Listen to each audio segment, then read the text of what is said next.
There we go. There we go. I'm so sorry that I was late. Usually I start these right on time. My computer was just like my computer was just being a total pain, and it wouldn't start up YouTube. Um, let me let me just make sure that everything is let me make sure everything is looking good here. I can't see or hear you. Okay. Uh, I think things should be looking pretty good now. Let me know. Let me know if you can't hear me. Okay. Okay. Now you can see and hear me. Let me get my microphone set up here. Um, Again, sorry that I'm late. I got a little frazzled. I have no idea why that wasn't working. So, okay, good. I'm glad everyone can see and hear me. I'm sorry that we're starting a little late. It just took a while for my computer to get going to play well with YouTube. So, here's what we're gonna do today. I can't even begin to tell you how excited I am for this topic. Genetics and Punnett squares. I know a lot of people taking the TEAS are just like so terrified of this stuff. This is maybe like my favorite subject in biology. So so I am not kidding when I tell you like how excited I have been for the past couple days as I've like gotten ready for this live stream. And I like I'm just like so excited to talk about this. We're going to cover everything you need to know about genetics and Punnett squares for the TEAS. If it's about genetics, if it's about Punnett squares, if it's about anything related to genes and alleles and how they're inherited, we're going to talk about it today. And we're going to do 40 plus must know questions. We're going to do like, I don't know, like 43, 44 questions like that. Like all of them are going to be like super typical of the kind of questions you're going to see on the TEAS. Now, there's still people joining as I look at the numbers. So we're just going to wait a minute or two. And while we wait for everyone to join, okay, there are two things that I want to talk about. Okay, this is sort of like, when you like see a Pixar film and they have the a little like short, the fun little short that's before the real movie. Here's the quick short that we're going to talk about. And it's this, okay? Two comments that I recently got. And as people join, I just want to talk through these, okay? I want to talk a little bit about some common questions for 3 or 4 minutes, and then we'll dive into the Punnett square stuff. Okay, so, if you look at like TEAS groups on Facebook, or if you look at Reddit, or if you look at the comments on TEAS YouTube videos, on TEAS TikTok videos, whatever, there are variations of this comment that you will see all over the place. Okay, I saw one just this morning, which is why I want to talk about it. Right? This isn't exactly what they said because I don't want to like embarrass them if they're watching this, but the comment I saw it on Facebook and it was like this. All right, this person was saying, "This stuff on the TEAS is so easy. I can't believe people get stressed out about it. I watched some YouTube review videos for 2 hours and then I get a 95%. Y'all just need to chill out, don't overstudy, and you'll do fine." Okay. If you've spent any time looking at the comments on YouTube videos, if you spend any time in TEAS review, Facebook groups, you have seen comments like this. You know what? When I see comments like this, and I don't want to say it on YouTube because I don't want to get banned, but like just a stream of swear words want to come out of my mouth. I want to scream at people who write stuff like this with the meanest swear words that I have in my mind. Because you know what? There are so many things obnoxious about comments like this. Okay, first of all, we don't even know if they're true. Okay, first of all, this could be somebody who has taken the TEAS 5 times and they haven't passed, right? And they're just writing this, right? So it could just be like total lies. We don't know. Or it could be that they got a 95% after they studied for a year. Okay, so that's the first thing. You see a comment like this, you have to be ready to just be like, that could be totally BS. Okay. But let's assume this is true. Okay. Okay. Everybody has a different starting point. Okay. When you see a comment like this, assuming it's true, everyone has a different starting point. So if somebody can watch 2 hours of YouTube review videos and get a 95%, good for them. But you know what that means? That means that they probably already took at least one chemistry class and they probably got an A in that. Okay. They took microbiology, they took anatomy and physiology, they took molecular biology, they took life science. Okay. They took math, they took everything, and they probably got A's in all of those subjects before they took the TEAS. Or maybe this is somebody who's 19 years old, they're right out of high school, they did really well in high school, they know they want to go into a health career, they take the TEAS. Okay, somebody who can watch 2 hours of YouTube review videos and get a 95%, that's good for them. but they have an incredibly strong background already. Many people, most people taking the TEAS don't already have that strong background. That's why they get stressed out. Okay? If you are getting ready for the TEAS and you are stressing out because you're doing practice tests and you're not scoring quite where you want, don't take this person's advice. Okay? If you are stressed out about the TEAS, the advice that you need to hear is not, y'all need to chill out, don't overstudy, and you'll do fine. Because most people aren't just going to do fine. That's why I hate comments like this, because it is from this tiny minority of people who already have an incredibly strong background.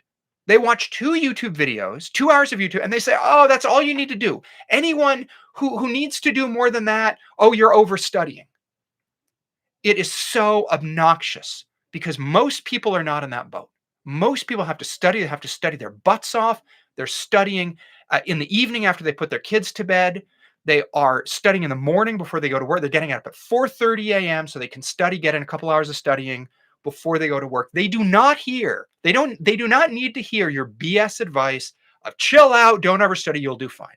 Okay? So, I think, look, Michael, I agree with you. Overstudying can be overwhelming. If all you're doing is studying and you're just like, your mind is so exhausted that you're not retaining information, okay, that's fine. That's fine. I can agree with you. But I'm talking about the specific type of comment you see on Facebook and YouTube, where people are like, all you have to do is watch an hour of YouTube videos and you're going to ace the test.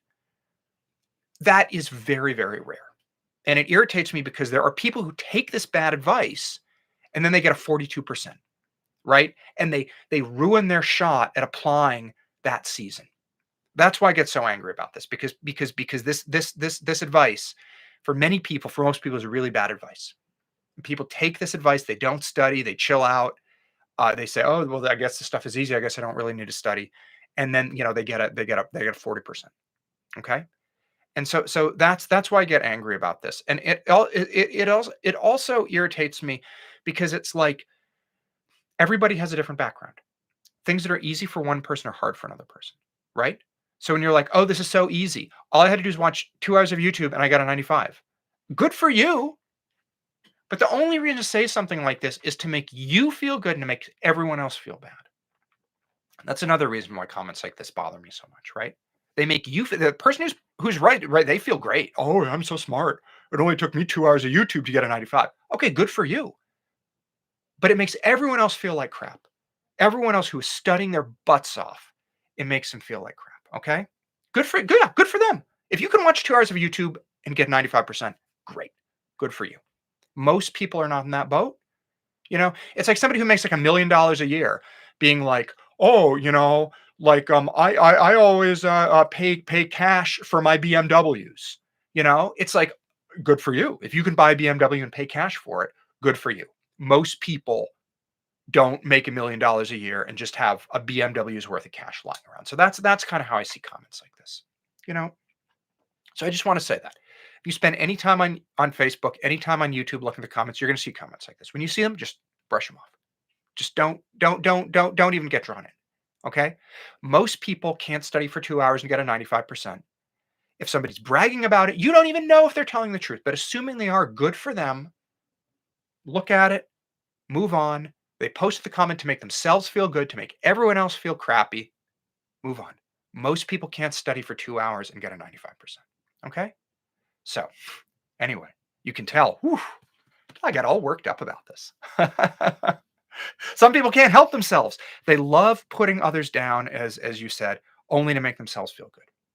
Absolutely. And you know what I'm going to say? This is harsh.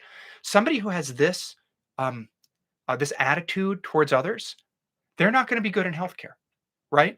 They are going to be the nurse. They're going to be the PA. They're going to be the dental hygienist that nobody else likes because they're always saying arrogant things. They're always bragging.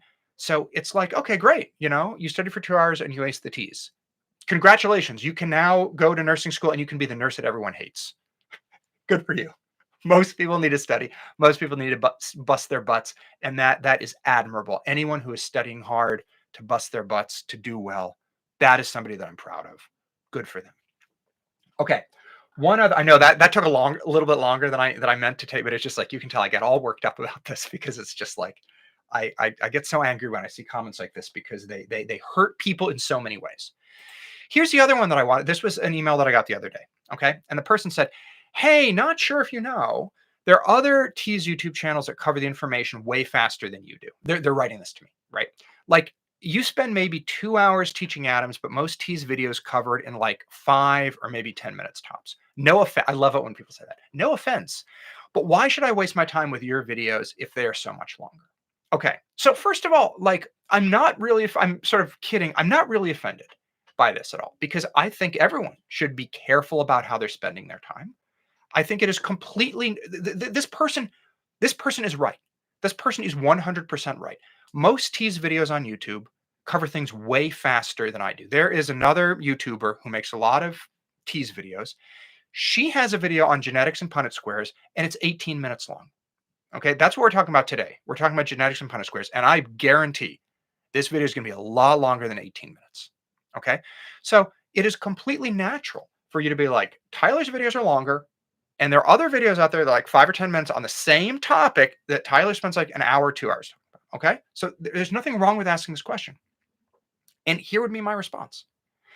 My response would be there is a difference between quickly reviewing a topic and teaching it so that people can understand. Okay? Most tease videos out there are just quickly going through a topic, jargon, jargon, jargon, jargon, jargon, jargon, done. If you've already taken biology and you just need a quick refresher, 18 minutes on genetics and Punnett squares is probably fine. Okay? Assuming you've already taken biology, assume you probably got, a B plus or an A, that is probably fine, right? So, that's my point. For some people, 5 or 10 minutes will be okay if they need a review. If you are learning genetics and Punnett squares, essentially from the beginning, 18 minutes is probably not going to be enough. And that's my point here. There's nothing wrong with that. I like to go slow. I like to go step by step. I like to go patiently so that everyone can understand. So we go from start from the very beginning. We go patiently step by step. Now that's not everybody's jam. Some people just, want the 18-minute, 15-minute video. That's fine. But I try to go slowly and patiently so that you can't help but understand. Like I try to teach in a way that like makes the information stick in people's mind. And I think that sometimes, excuse me, I'm a little stuffed up here. I think that sometimes people like get really frustrated because they're trying to learn something that it takes like 3 hours to learn, and they're watching like a 7-minute video on it. They're watching a 7-minute video from one YouTuber and a 7-minute video from another YouTuber and an 8-minute video from another YouTuber. But like to really learn it, it takes like 3 hours. And so again, if you look at YouTube comments, if you look at Facebook group comments, people are like, I watched every YouTube video that I can find on Punnett squares and I still failed the TEAS. And it's like, yeah, but I'm not sure you learned anything, right? So that's sort of like what I'd want to say with that. There's absolutely nothing wrong with wondering, should I watch the 10-minute video or should I watch a 2-hour video? And a big part of it depends on, are you learning this from scratch? You're probably going to need the longer video. Are you just reviewing it? Like, did you already take this in school? You did really well. Watch the 5 or 10-minute video. That's probably fine. But at the end of the day, you should be spending most of your time after you learn the basics looking at practice problems, right? And that's one of the reasons why we do lots and lots of practice problems. Because at the end of the day, whether you watch the 5-minute video or the 2-hour video, you need to be able to answer the practice questions, right? And so that's what I always say to people. It's like, if you can watch the 10-minute video and then get all the practice questions right, like you're in great shape. But if you watch the 10-minute video and then you try the practice questions and you can't get any of them right, like, well, that means that you didn't actually learn it. And you need to find another video that's longer, that's slower, that actually explains. So anyway, let me just look at the comments. There's some good comments. There's some good comments. And you're right. Nobody's forcing anyone to watch the videos. And I really like. Oh, I appreciate the salt and pepper comment there. Um, I appreciate that people really appreciate. I appreciate how people appreciate um, that I break down the information step by step. I'm really happy to see that. So anyway, we today are going to talk about genetics and Punnett squares. We already talked about that. I already said that we were going to talk about that. That's what I mean.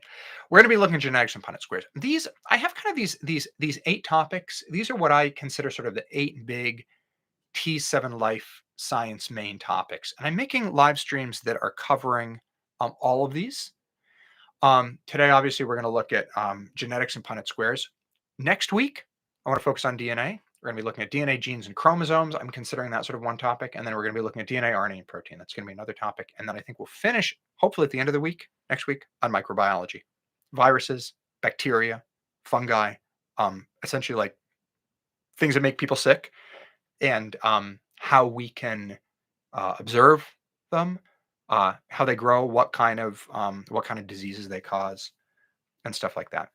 So anyway, for more TEAS resources, you can always check out my website, teasinOneday.com.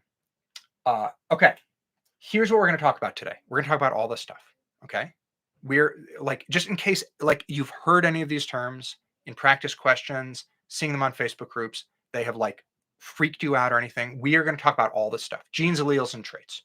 We're talking about genotype and phenotype. We're going to talk about Mendelian inheritance. We're going to talk about dominant, recessive. We're going to talk about homozygous and heterozygous Punnett squares.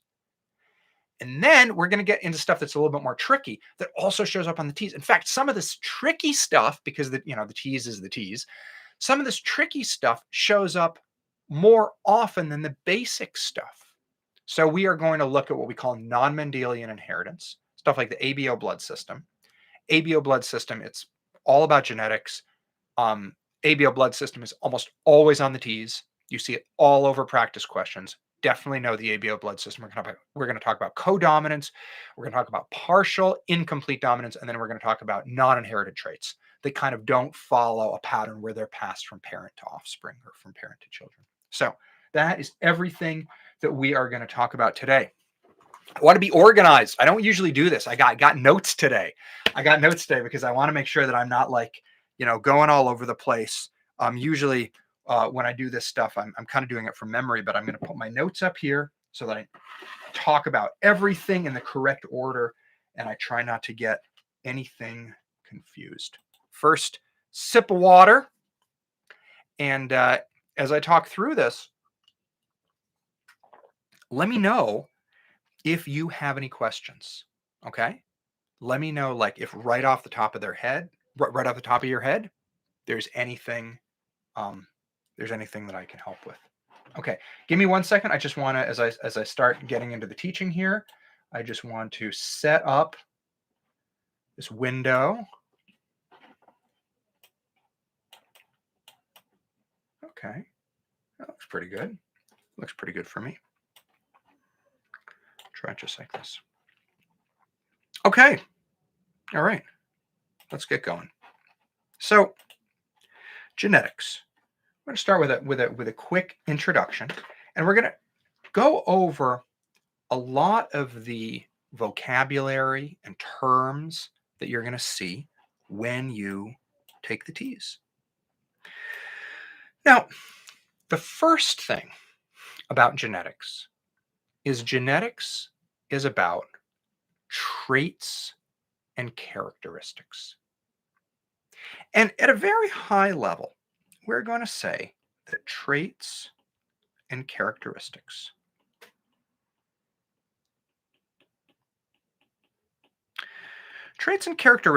are essentially stuff about an individual, right? So traits and characteristics could be things like, for example, eye color. Well, that's a trait. That's a characteristic. It's a really good example, is eye color. or maybe something like hair color. Or it could be about whether your hair is curly or straight. I'm really bad at spelling, as you can see. You know, those are some pretty good traits and characteristics: is eye color, hair, curly or straightness, something like that. So that's the first thing that we want to talk about, is the idea of traits and characteristics. And you just think, when you think about yourself, think about people that you know, lots and lots and lots of different traits and characteristics that people have. Now, genetics is all about how traits and characteristics are passed from parents to their children. Okay. People's children usually look like the parents to some degree, because the traits and characteristics are passed from parent to children. Now, here's the important thing. We're now going to start using some vocabulary words. Okay? So, let me get rid of this stuff right here, because we've talked about traits and characteristics. And I want to introduce a technical word, and that technical word here is phenotype. Okay, here we go. Phenotype. Now, a phenotype is a characteristic or trait that we can observe or we can measure. Okay? What I'm going to say here is, I'm going to say a phenotype is a trait we can observe.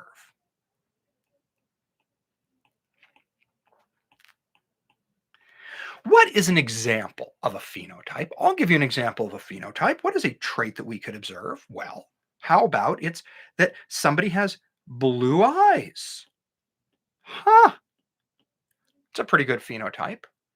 Or another phenotype could be that somebody has brown eyes. Another phenotype could be that somebody has curly hair. Or it could be that, I'm running out of space a little bit here, they got straight hair. These are all examples of phenotypes because they're traits or characteristics that we can observe. You can look at somebody and you can say, oh, you have blue eyes. I can observe that trait. You can look at somebody's hair and say, I can observe that you have curly hair. I can observe that you have straight hair, right? These are physically observable. I like that, Amanda. Right. These are physically observable phenotype. You can think of this PH here stands for physically observable. Okay. Now, that's what a phenotype is. It is a trait about somebody that we can observe either with our eyes, or if we're being scientists, we can measure it in some kind of way in the lab or something. But we can, in one way or another, we can see it. Got it? Now,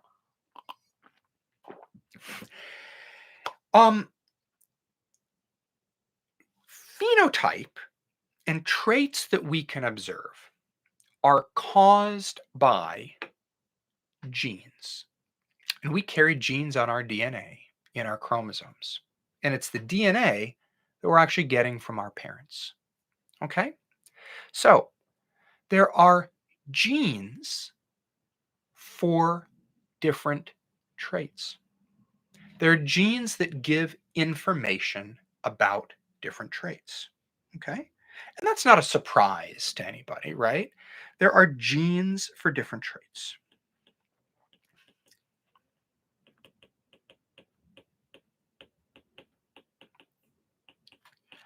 There are genes for different traits. And here's the thing, this is where it begins to come together, everything that we're talking about, okay? There are different versions of genes. Different versions of genes for different traits, okay? And we call these alleles. Alleles. Different versions of genes.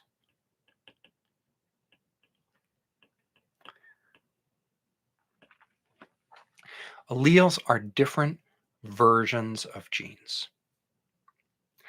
Let me give you an example of alleles. If we think about some alleles, let me get rid of this, clear up a little bit of space here. It's kind of messy. There is, for example, a gene that codes for or gives information about eye color. Okay? There is an eye color gene. Now, eye color is actually kind of complicated if you really study it, but we usually make it a little bit easier when we're talking about this, learning genetics for the first time. Okay? There is one version or allele of the eye color gene that codes for blue eyes.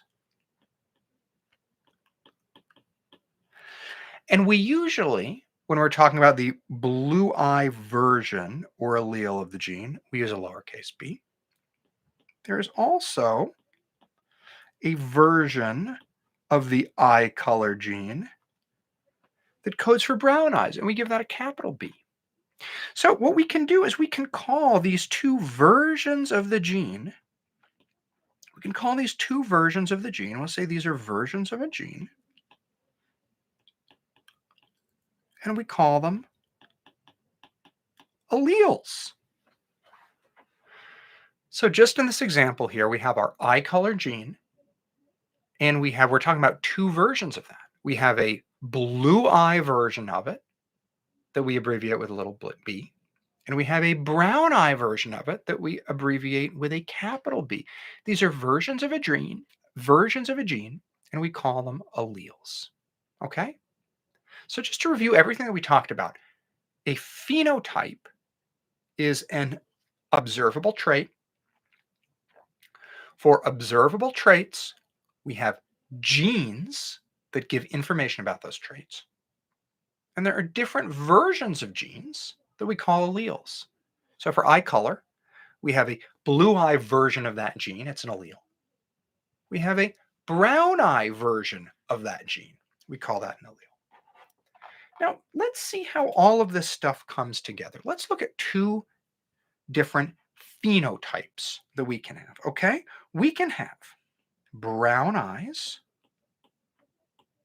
Somebody could have brown eyes, or somebody could have blue eyes. Okay? Somebody could have brown eyes, they could have blue eyes. Now, we said that there are different versions of the genes. Okay? Let's take a look at how these genes influence the characteristics. If somebody has, first I should say, for most genes in our body, we have two copies. We have two alleles. We got one from mom and one from dad. So for almost all genes, not all of them, but for almost all, we have two copies, two alleles, one from mom, one from dad. Andrea or Andrea, is brown always a big B? Not always, and we'll talk about that in a minute. Let's say somebody has two copies of the brown eye allele. They have big B, big B. Remember, big B is the version of the allele that gives you brown eyes. Brown eye allele. Now, if somebody has two copies of the blue eye gene, they will have blue eyes.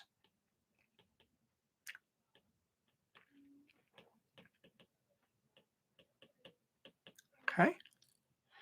So check this out. Up here, brown eyes or blue eyes, these are called phenotypes. This is how the eyes actually look. Okay? These are examples of phenotypes. Brown eyes or blue eyes. You look at somebody's eyes, they're brown, they're blue. It's an observable physical trait. Phenotypes. Over here, these are what we call the genotypes. The genotypes are what an individual's genes actually are.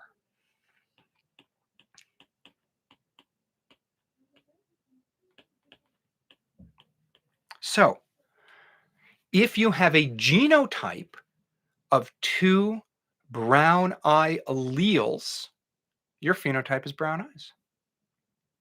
If you have a genotype of 2 blue eye alleles, or 2 versions of the blue eye gene, your phenotype is blue eyes. So genotype is what the alleles of your genes are like. Phenotypes is how you actually look. Got it? Now, there are 2 more things that we need to discuss, and then we're going to start doing a whole bunch of questions. Okay? Let me erase what we said here about genotype, because we don't need it for right now.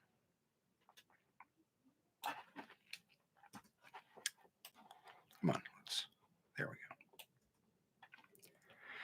If you've taken a little bit of biology before, or if you're just curious, you might wonder that there is another combination of alleles that I haven't talked about. Okay? If you have 2 versions of the brown eye gene, you have brown eyes. If you have 2 versions of the blue eye gene, you have blue eyes. But what if you were an individual in this situation? You had one of your copies of the eye color gene is brown, it's the brown version. One of your copies of the eye color gene is the blue version. What are you going to do then? What's your situation? And in that case, you would have brown eyes. If you have 2 copies of the brown eye gene, you have brown eyes. But if you only have 1 copy of the brown eye gene and you have 1 copy of the blue eye gene, you still have brown eyes. Got it? And that is because the brown eye gene is what we call dominant. The brown eye gene can overpower the blue eye gene. Does that make sense? I'm going to write that down here. Brown eye gene is dominant. Dominant. It can overpower the blue eye gene.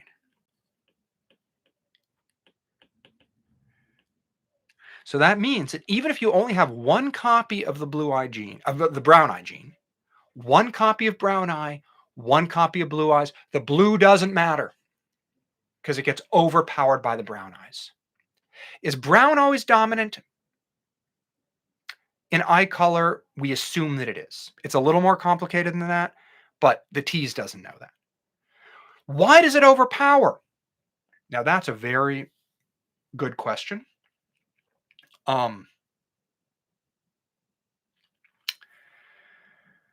It's such a good question. I don't want to get this too confusing because you don't need to know it for the TEAS, but it's a good question. And that's usually because of something. If one type of a gene can overpower another, it's usually because the dominant gene works and there's something broken about the gene that gets overpowered.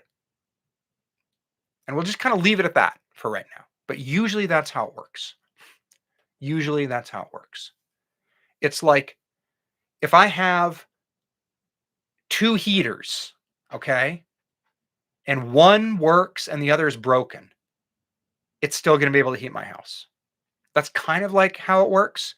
If both of my heaters are broken, I don't get any heat in my house. But it's like if I have 2 heaters right next to each other and one works and one doesn't, I still am going to be able to heat my house. And that's kind of how dominant genes work at like a very, very simple level. Okay? Now, the brown eye gene is dominant, right? So it overpowers the blue eye gene. We have 1 brown, 1 blue. Blue doesn't matter. It's overpowered by the brown. What do we call the blue eye gene? The blue eye gene is recessive. It's weak. It gets overpowered. Brown eye gene, dominant. Blue eye, recessive. Recessive. It's not really true, but we can think about it. It's weak. It gets overpowered. So you only get blue eyes if you don't have any brown eye genes anywhere. You have to have the blue eye genes on their own. Isn't the dominant gene usually for biological longevity survival? No. No, it's not. Um,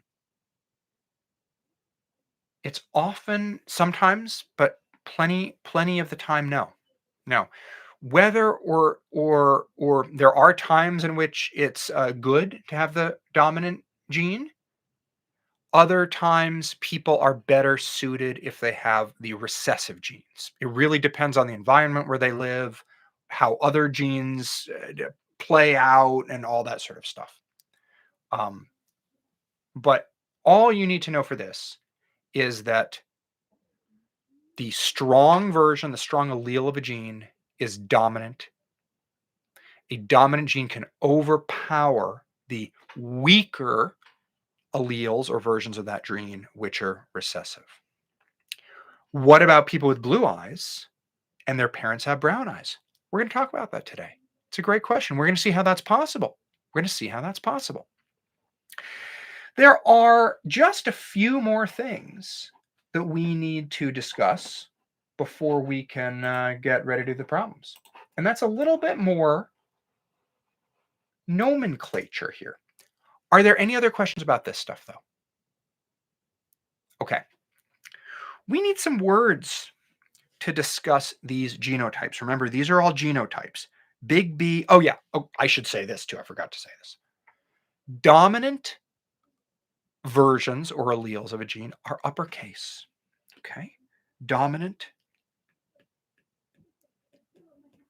We use uppercase letters. Recessive. We use lowercase letters. And that kind of helps you remember it because it's like the big uppercase letter is dominant and it can overpower the puny little lowercase letter. That's a good way to remember dominant recessive. Okay?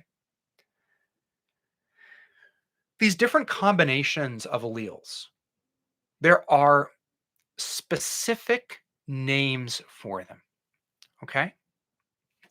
First, when you have two of the same alleles, it is called homozygous.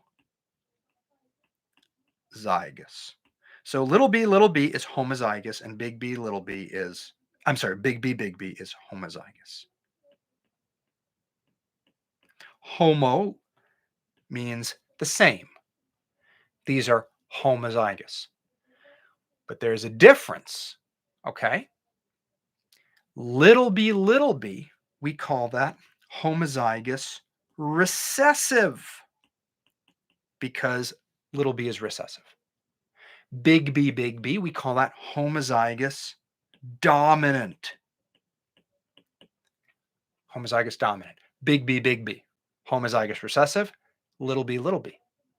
What about the situation in the middle? Big B, little b, we have one of each. It's not homozygous. They're not the same. It is, what do you call things that are different? Instead of homo, it is heterozygous. One of each. They're different alleles. Heterozygous. Okay. And there you have it. Our phenotypes, observable physical traits, brown eyes, blue eyes.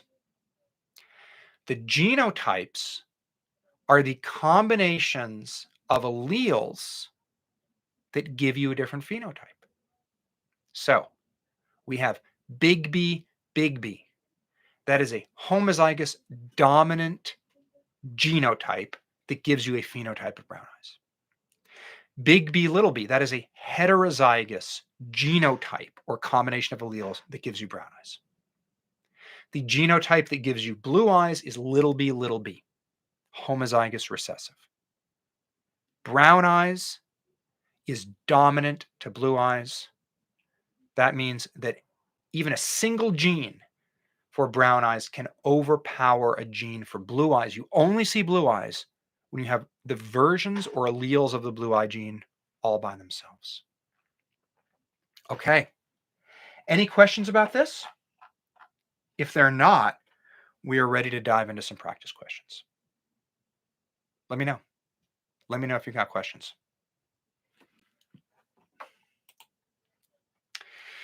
Here's our first one. In the genome of each somatic cell, humans have 2 copies of most genes. These 2 copies are known as alleles, genotypes, phenotypes, or codons.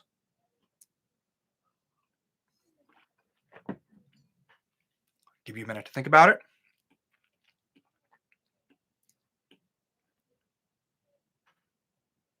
And these are alleles.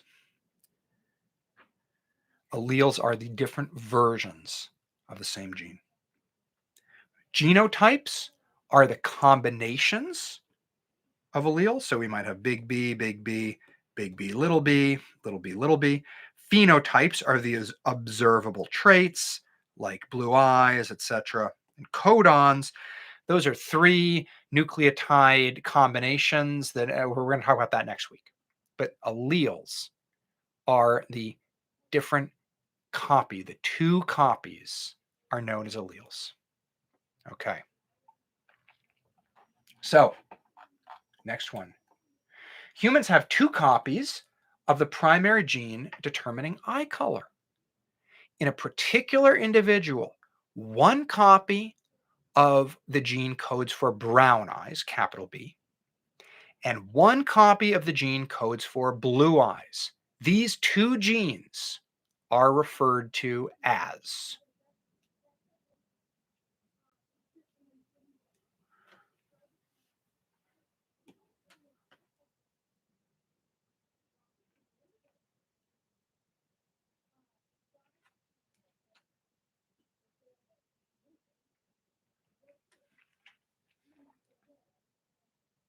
You know, I think this is a bad question. I think this is a bad question. And I'm going to change it right now. I'm going to change it right now. Because I can see why people are confused, and I don't like this question. How about this? How about this? What do we think now? This is the question. It's a little better. These 2 versions of the gene are referred to as. There we go. There we go. Alleles. Alleles. Versions of a gene. You can have allele for blue eyes. You can have allele for brown eyes. Okay. Phenotypes. Remember, it's not a phenotype. I see some people thinking that maybe the answer is phenotype. Okay. Phenotype, remember what phenotype is. Phenotype is an observable characteristic. Phenotype is caused by genes, but it's not the genes. It's not the combination of genes. It's not the individual genes or alleles. Phenotype is you have curly hair. You have blonde hair. So it's not the genes. It's what is physically observable. Okay. Sorry if there's a little bit of confusion in that question. When a dog's genome contains both the allele for short hair and the allele for long hair, its hair will grow short. In this situation, the allele for short hair is recessive, dominant, genotypic, or phenotypic.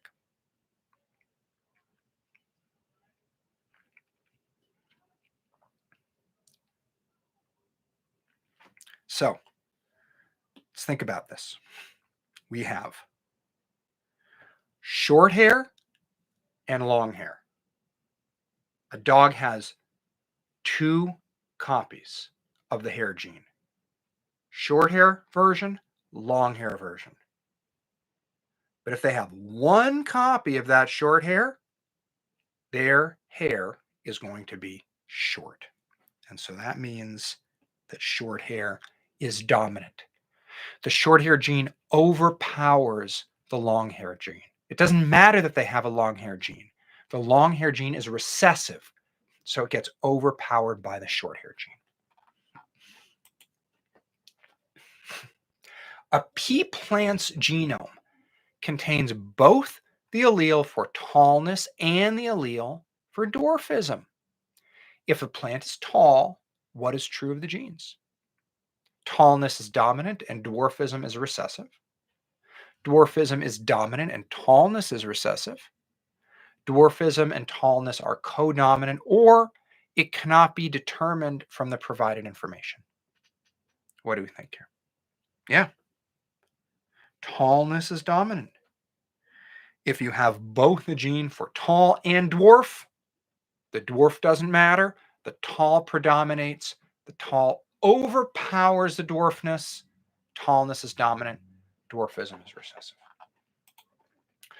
Which of the following is not true of phenotype?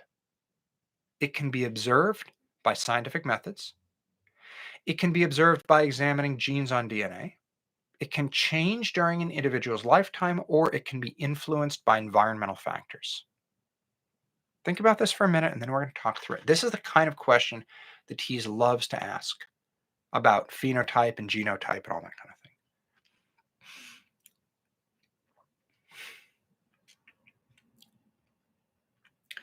Phenotype. It can be, let's go here one by one. It can be observed by scientific methods. Yeah, you could observe phenotype by scientific methods, right? Let's say you have phenotype of somebody with curly hair. Okay, you could just look with your eyes, or you could use like a special scientific ruler to measure the curliness of their hair or something like that, right? So you could be very scientific about measuring phenotype. So you're going to get rid of that.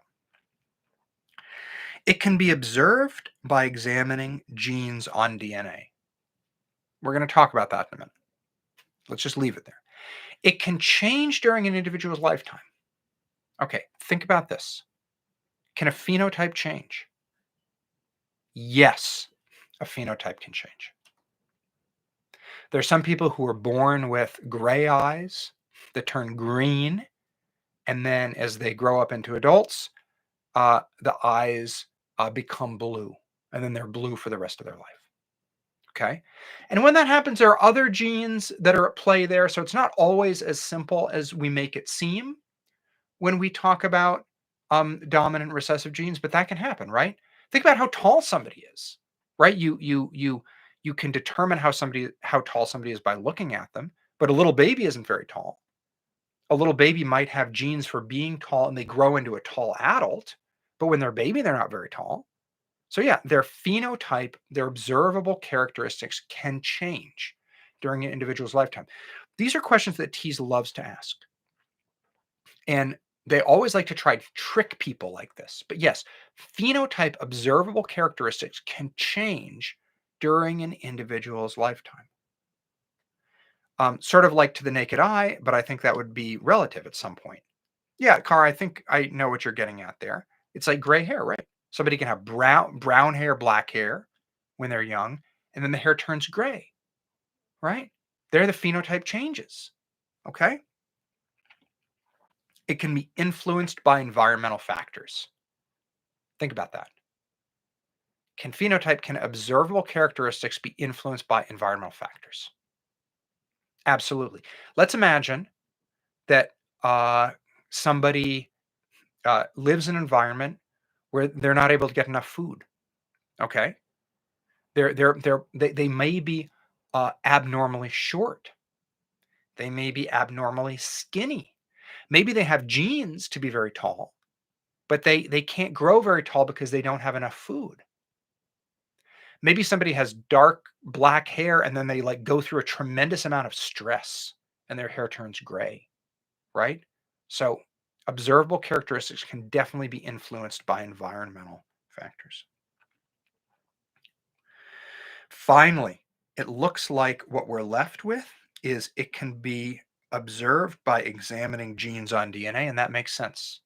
Because if you observe genes on DNA, now you are looking at somebody's genotype. They're combination of genes and alleles.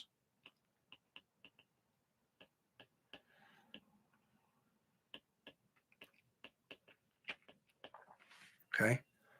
So phenotype can be observed.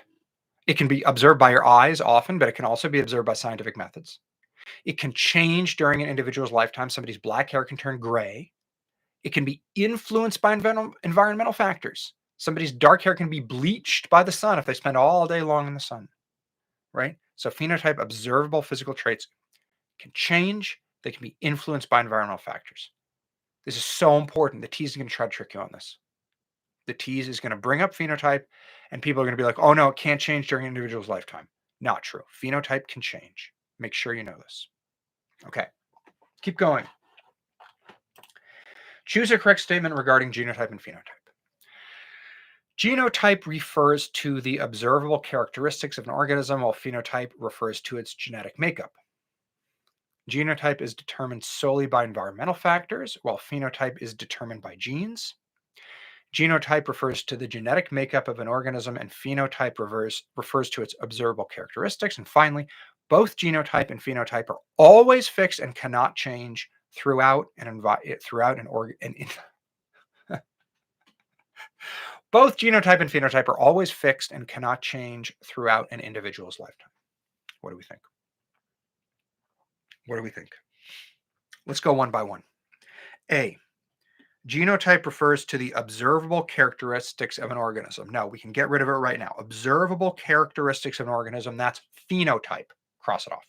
B, genotype is determined solely by environmental factors. No, genotype is about what versions of genes you have. Big B, big A, little a. It's what versions of alleles you have. It's not environmental factors. We can get rid of that. And also, the second part of that question is wrong too. Phenotype is determined by genes. Well, sure. Yeah, actually it is. That's actually correct. Phenotype is determined by genes. But the first part is wrong. Genotype is determined solely by environmental factors. No, it's not. C, genotype refers to the genetic makeup of an organism, and phenotype refers to its observable characteristics. I like that. Let's keep it. Let's look at D. Both genotype and phenotype are always fixed and cannot change. Now, remember, we just talked about that in the previous question. Always fixed, cannot change. Not true. Black hair can turn gray. Somebody who's short can grow taller. Phenotype can change. Genotype is fixed. Genotype is normally fixed. There's going to be somebody out there with a PhD in biology who's like, genotype can change for certain types of cells, right? Yeah, okay, fine, fair enough. Usually genotype doesn't change. Phenotype can change, right? So get rid of that there. And that means that our correct answer is C, which is a great description of both of them. Genotype refers to genetic makeup of an organism. Phenotype refers to observable characteristics. Okay, thank you. I understand now. I'm so happy to hear that. I'm so happy to hear this person who's watching from the beginning and likes the way I teach. I try to teach in a way that makes sense. In German Shepherd dogs, upright ears are dominant over floppy ears. Did you know that? Because you got some dogs have the upright ears and some have the floppy ears. It's a gene that determines that. Okay, upright ears are dominant over floppy ears. So, what's the correct notation of alleles? Okay, which is upright and which is going to be floppy? Well, dominant traits, dominant alleles, and recessive alleles are usually written in a specific way. Dominant are uppercase, and recessive are lowercase. So let's look here. Choice A. Which upright ears are dominant? Okay, upright ears are dominant. So upright are going to be uppercase. So here, let's look at one. Capital E for upright. Okay, that makes sense because they're dominant. Lowercase e for floppy because they're recessive. Okay, this looks good to me. Let's just look. B is wrong because E should be capital. E is upright in C, but it should be lowercase e. And then D, lowercase. No. So there we go. A. Upright, dominant, capital E. dominant traits, the allele for dominant traits, uppercase letter. Recessive, lowercase letter. This can help you remember that it's like the more powerful uppercase letter can overpower the recessive, weak lowercase letter. Okay. What about C? Why is C wrong? C is wrong because floppy. C is wrong because floppy is recessive. Floppy is recessive, so it should be lowercase. But here it's an uppercase E. That's why C is wrong. Because yeah, E is upright. Capital E is upright, but floppy should be lowercase e because it's recessive. Okay.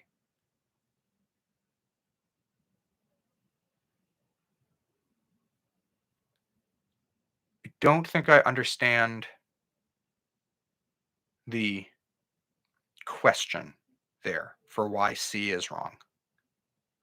Because the correct answer is upright should be capital E. Floppy, because it's recessive, should be lowercase e. So C is wrong because they are both uppercase. The other one is dominant, so wouldn't they become upright anyway? Oh, I see what you're... Oh. You are thinking about their genotype. Yes, yes. The dog's ears would be upright if they are big E, little e, or if they're a big E, but that's not what the question is asking, right? This is a great, I'm so glad you asked that because this kind of question is freaking all over the T's where they're asking about, this is the key word here. I'm so glad you asked that question. I didn't even understand it first. Now I understand what you're saying. This kind of question is all over the T's because they're asking about the notation of alleles. Notation means how they are written. Okay, they're not asking what possible genotypes could give you dominant ears. They're saying notation, what is the right way to write the names of these alleles? That's what they're asking.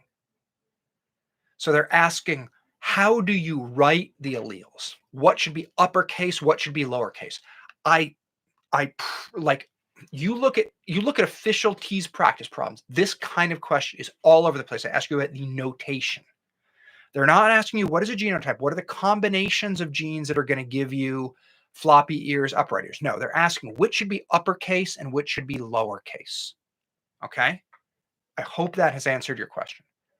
Questions like this, there are like, what should the letter be for the particular allele?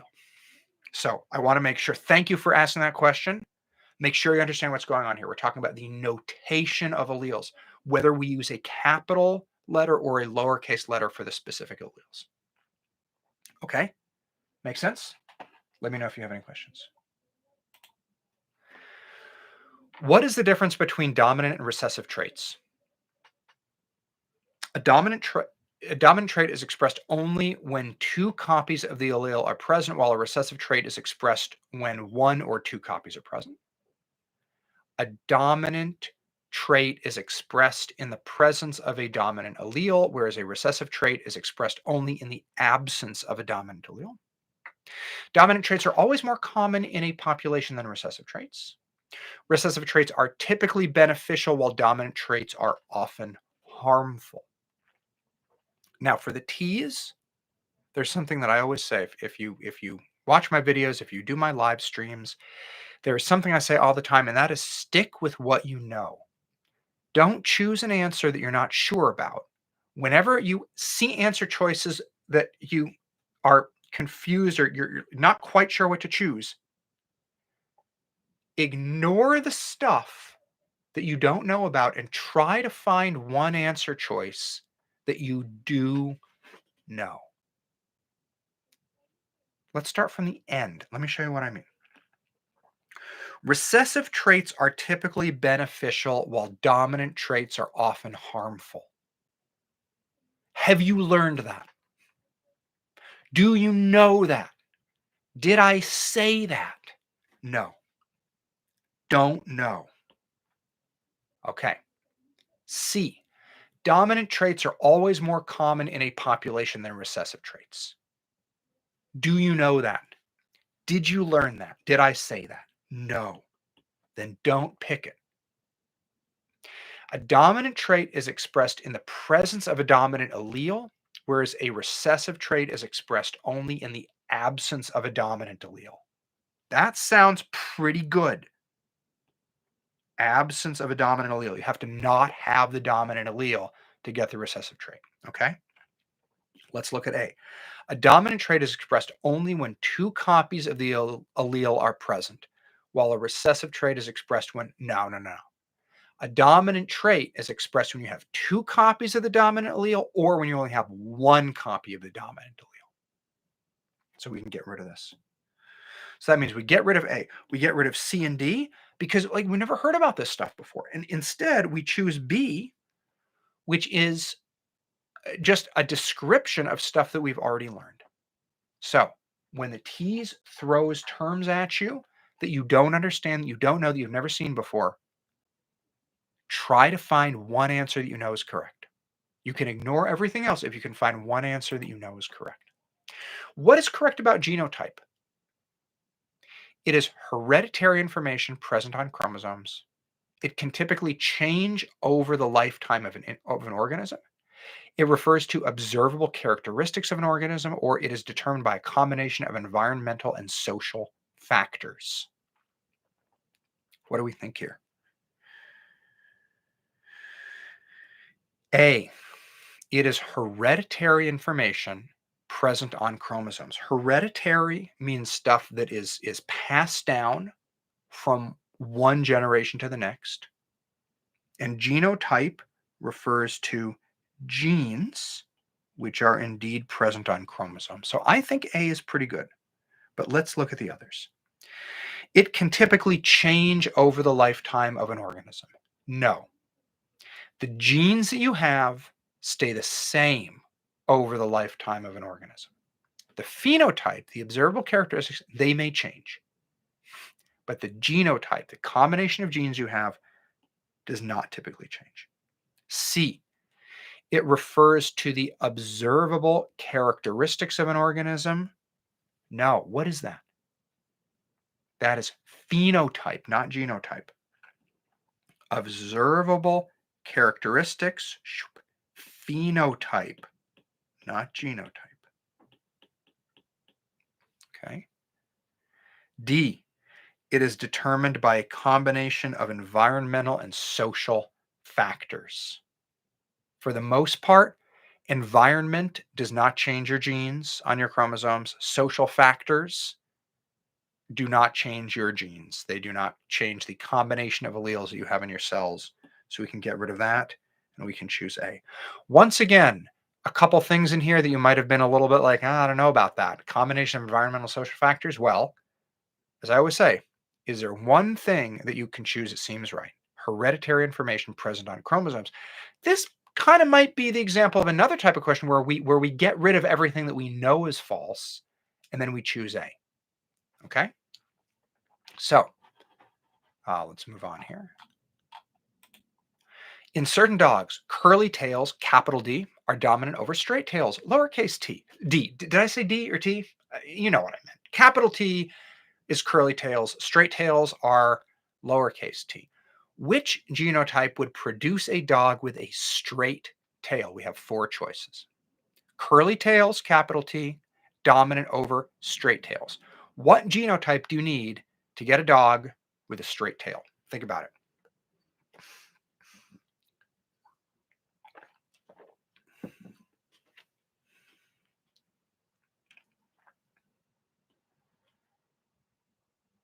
Think about it. Think about it. Think about it.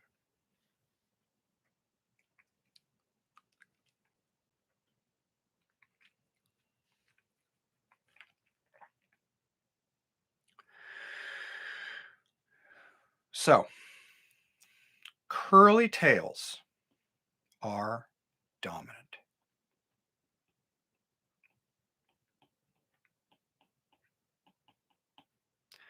Straight tails, dominant. Straight tails are recessive.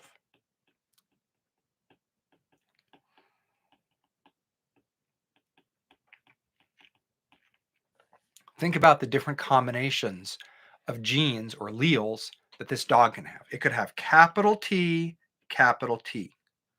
That's a genotype. What's the phenotype? Curly. It could have capital T, lowercase t, or lowercase t, capital T. What's that going to give you? It's going to give you curly because capital T is dominant.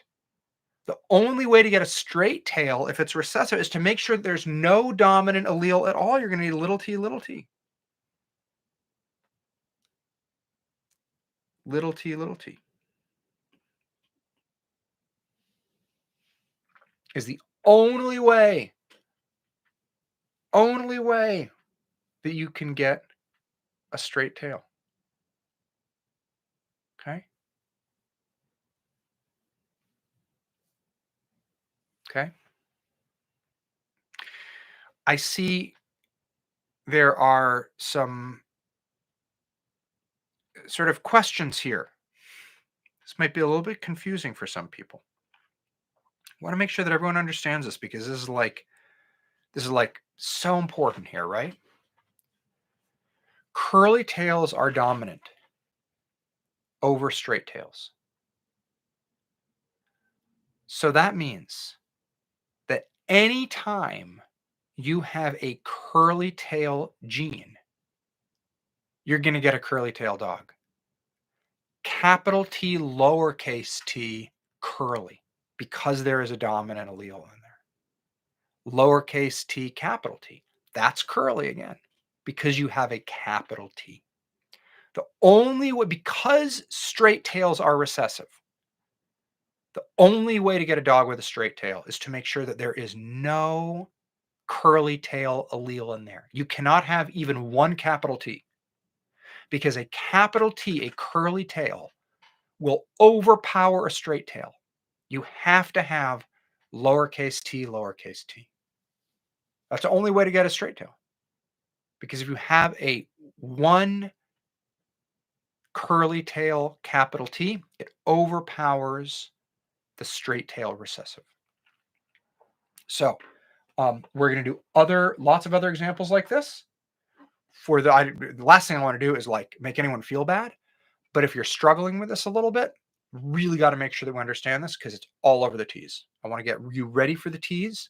I want to make sure that you are like super set. We're going to do many more examples of this, but like super make sure that you understand this. Yes, it's similar to eye color. All of this stuff where we have dominant recessive traits is similar to eye color. For most traits, humans possess a pair, pair of alleles. One allele is inherited from each parent. What is the correct term for this pair of alleles? Pair of alleles. What's the correct term? Genome, genotype, heterozygote, or phenotype?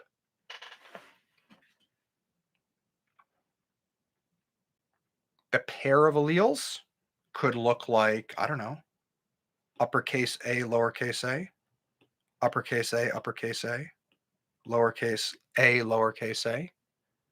These are all examples of what? These are all examples of genotypes. So, genotype B.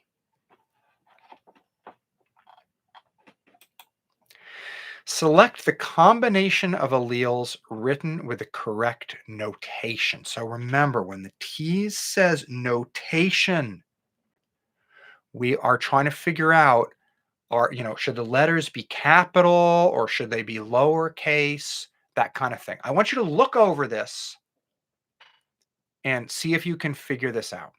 This is the exact kind of question you're going to see on the TEAS. Choose the best answer. I don't want to say anything because I want you to work through this for a minute because you're going to see similar questions like this on the TEAS. I want to make sure you're ready. Think about it. Combination of alleles written with a correct notation.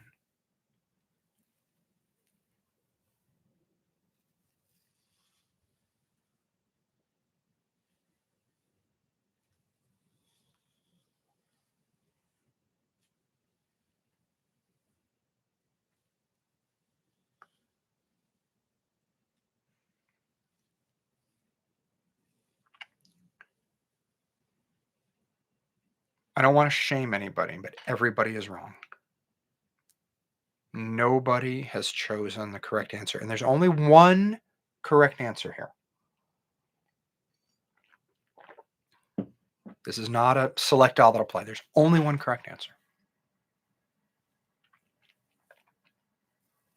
This is tricky, but it's the kind of thing you're going to see on the teas. That's why I want to do this. I want you to be ready for when you see something very similar on the teas. I want you to be ready. Let's go step by step. If you're confused about this, it's no big deal. Let's go step by step. What are the rules that we need to know about alleles? The notation of alleles. And that is that dominant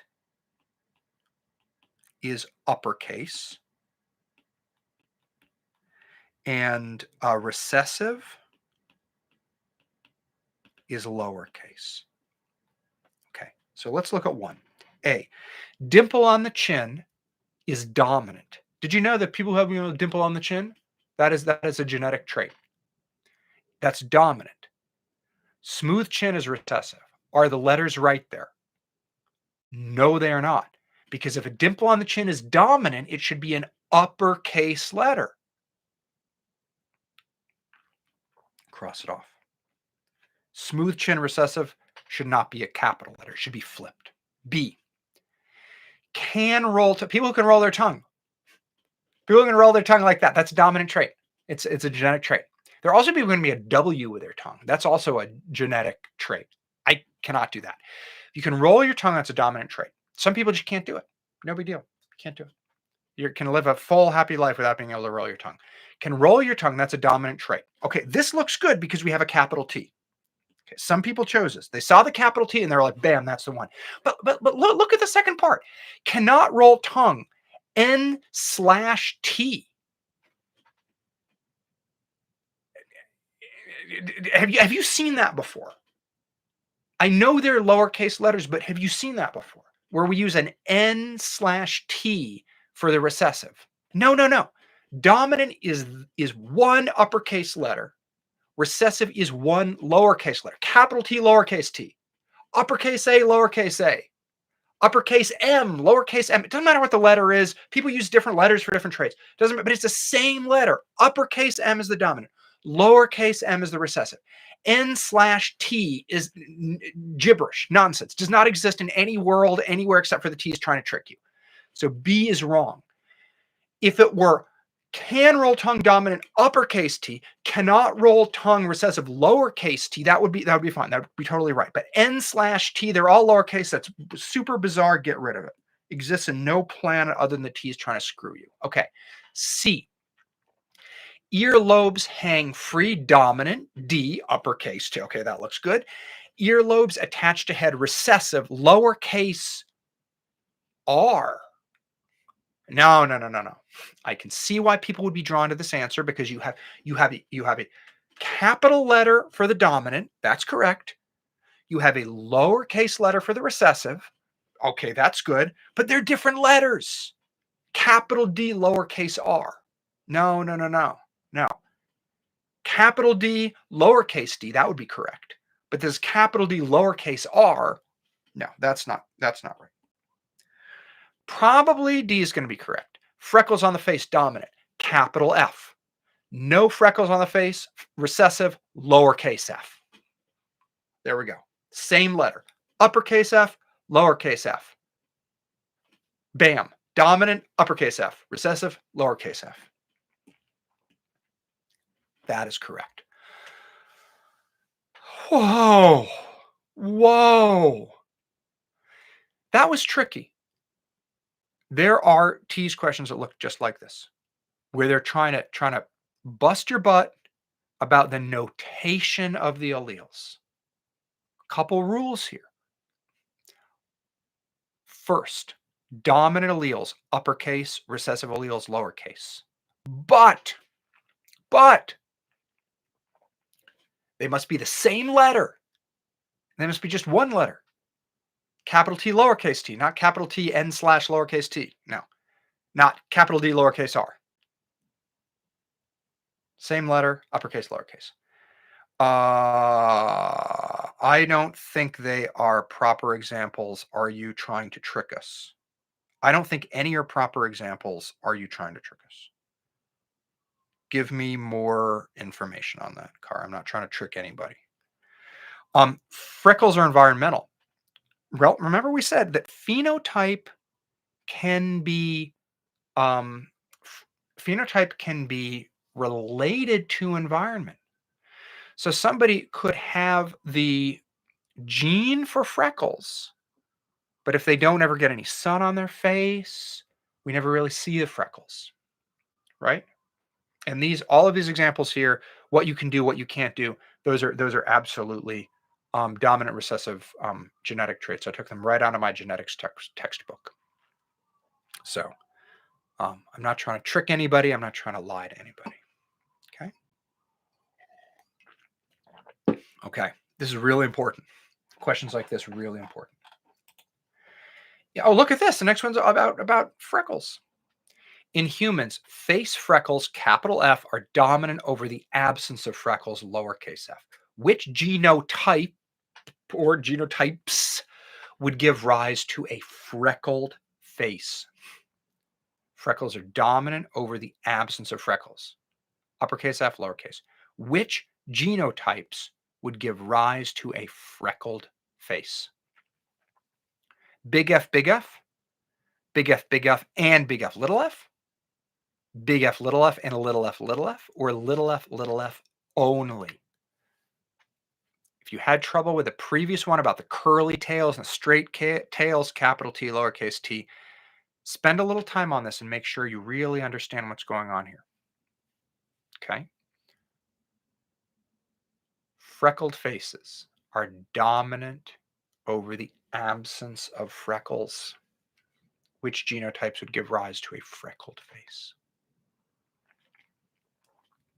So, if face freckles are dominant, that means that capital F, freckles, overpower the absence of freckles. So, capital F will give us freckles.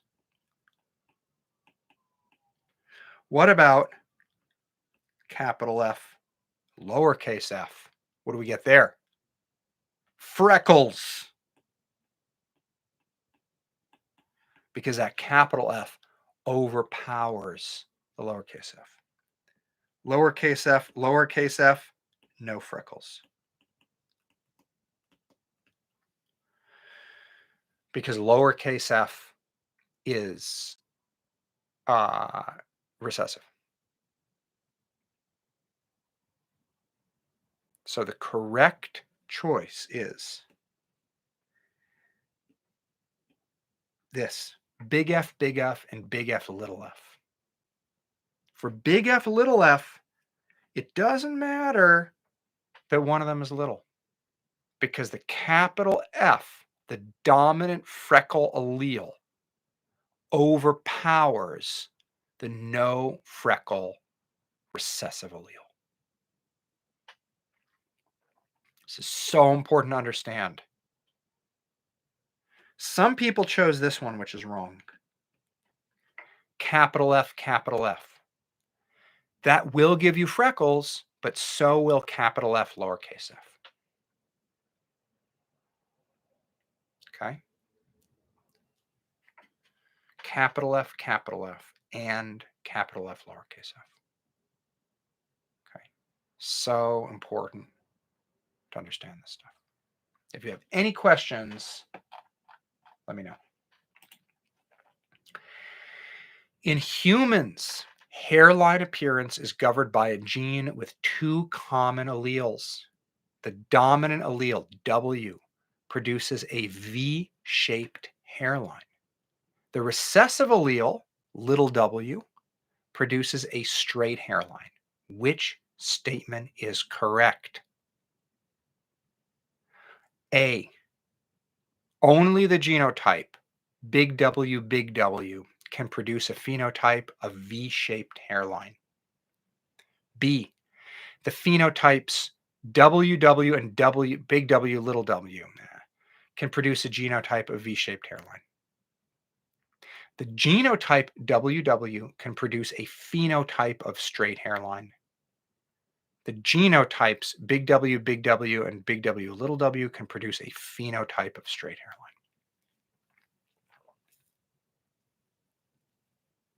Okay. Everybody's wrong.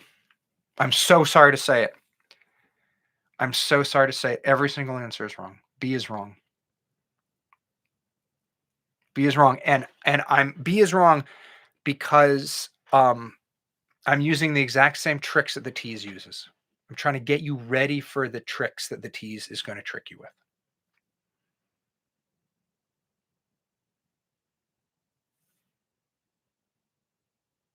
I'm not trying to be mean. I'm not trying to like embarrass anybody. I'm trying to, it's like, when you have like a really good karate coach or something who's like trying to get you ready for the tournament. They're like, I'm training you hard because I want you to be ready. And that means we have to do that. That means I'm not just giving you like stupid, easy questions that I know everyone's going to get right and they're going to feel good about themselves. I want to give you hard questions that you're going to get wrong. You're going to learn from them because you're going to figure out what you did wrong, and then you're going to get them right when you actually take the test. That's why I'm giving you these hard questions. Let's go step by step. A. All right. People are starting to see the mistake. Wording like this is like right off the tees. Okay. This is a technique they use to trick you. It's why I am borrowing their technique to try to trick you too. I'm tricking you now so you won't be tricked when you're taking the actual test. You're going to be ready for it when you take the actual test. Let's go step by step. A. Only the genotype big W can produce a phenotype of V-shaped hairline. Okay, look at this. V-shaped hairline is created by a dominant allele, the dominant allele big W. That means that A is wrong because we can get a V-shaped hairline from big W, but we can also get a V-shaped hairline from big W, little w, because big W is dominant. Cross it off. Everyone chose B, and I understand why, but look at the wording. This is the TEAS trying to trick you. I was going to use another word there. This is the TEAS trying to trick you. The phenotypes big W, and can produce a genotype of V-shaped hairline. No, man. Hairline, V-shaped hairline, that's how it looks. That is a phenotype. The different combination of alleles. Big W, those are genotypes, not phenotypes. Cross it off. I totally understand why you would choose this. Totally understand. But so would the TEAS, and that's why they're going to put a question just like this on the test to screw you. And that's why I want you to be ready. Okay? You must read these questions super carefully. Phenotype and genotype. C. Let's take a look. The genotype little w can produce a phenotype of straight hairline. What do we think about that? Straight hairline is recessive.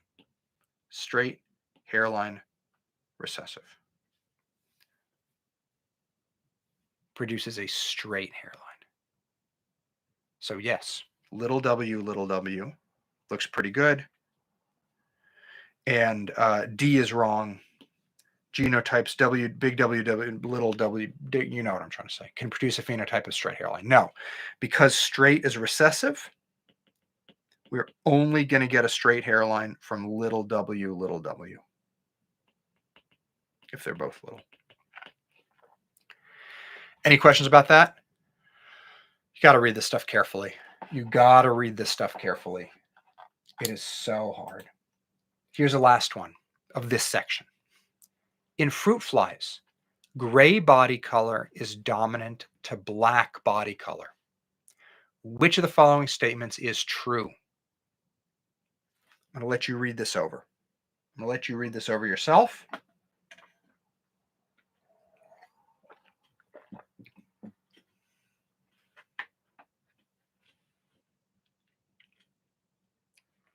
Gray is dominant to black. Gray is dominant to black. Which of the following is true?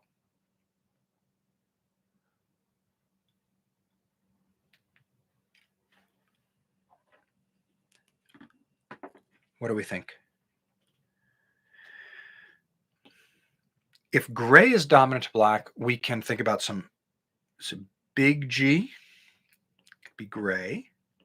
That could be the gray allele. And little g could be black. So what do we think?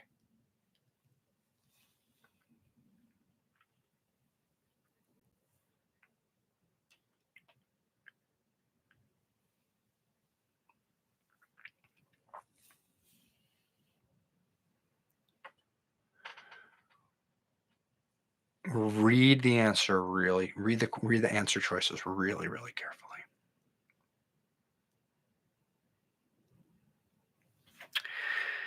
Little g is the only genotype that produces black body color. And I like that. Little g, because it's recessive,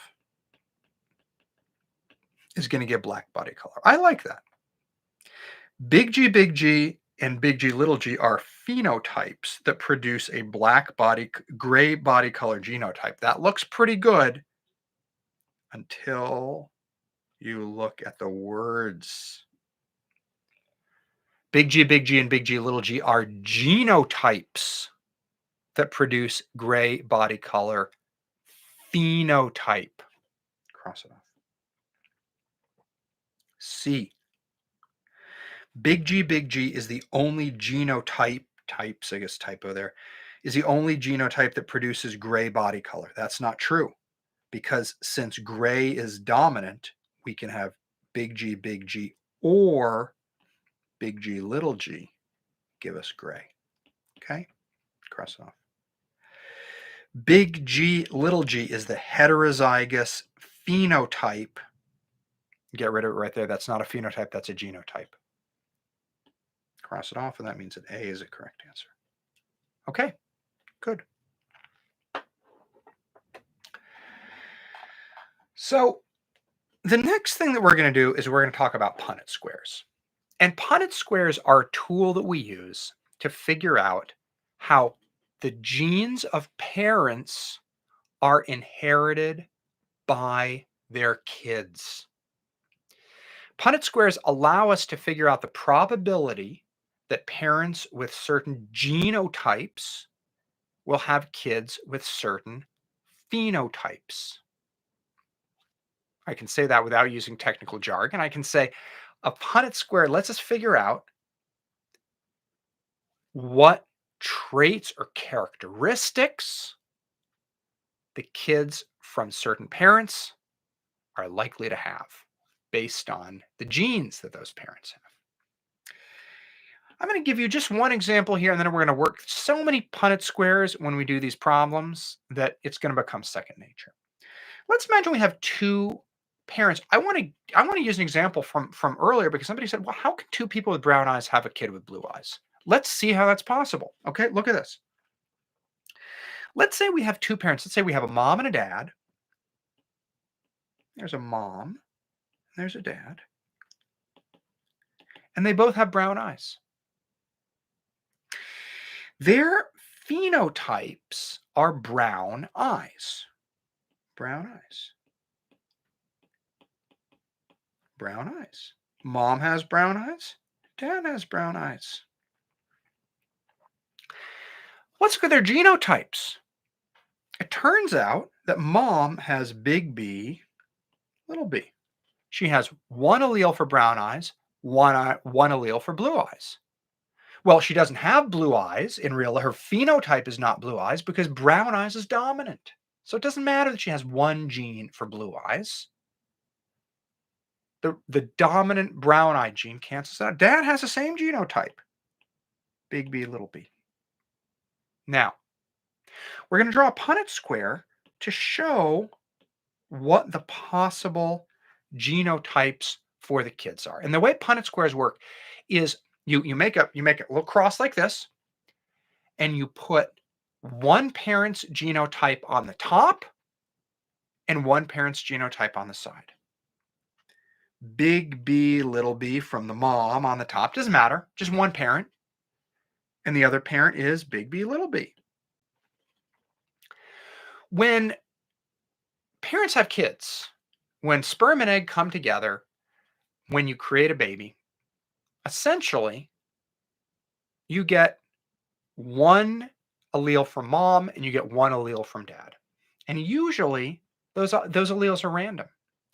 So a Punnett square lets us see how all the different random combinations of genes from mom and genes from dad. That's essentially all Punnett squares. It's a little tool that we can use to figure out all of the possible combinations of mom's genes and dad's genes. So we get 4 possible combinations. Okay, let's say that we put mom on top and we put dad here on the side. Okay, but it doesn't really matter. You don't have to worry. I'm just putting this here so you can. Okay, so maybe a kid will start with this square right here. I'm going to start with that square. In that case, a kid got the big B from dad and the big B from mom. Their genotype is big B, big B. Okay, this one down here. Let's take a look at that. They got little b from dad. They got big B from mom. Up here, what would that combination be? That would be big B from dad, little b from mom. And this combination right there, what would that be? It would be little b from dad, little b from mom. These are the 4 different combinations of genes that could happen between dad and mom. If they're going to have a kid, if this mom and this dad are going to have a kid, these are the different combinations that their kids could get. The different combinations of alleles that their kids can get. Now let's look at this. Give me 1 second here because I want to add something here. It's going to be worth it. Hang in here with me for a second. There we go. Look at this.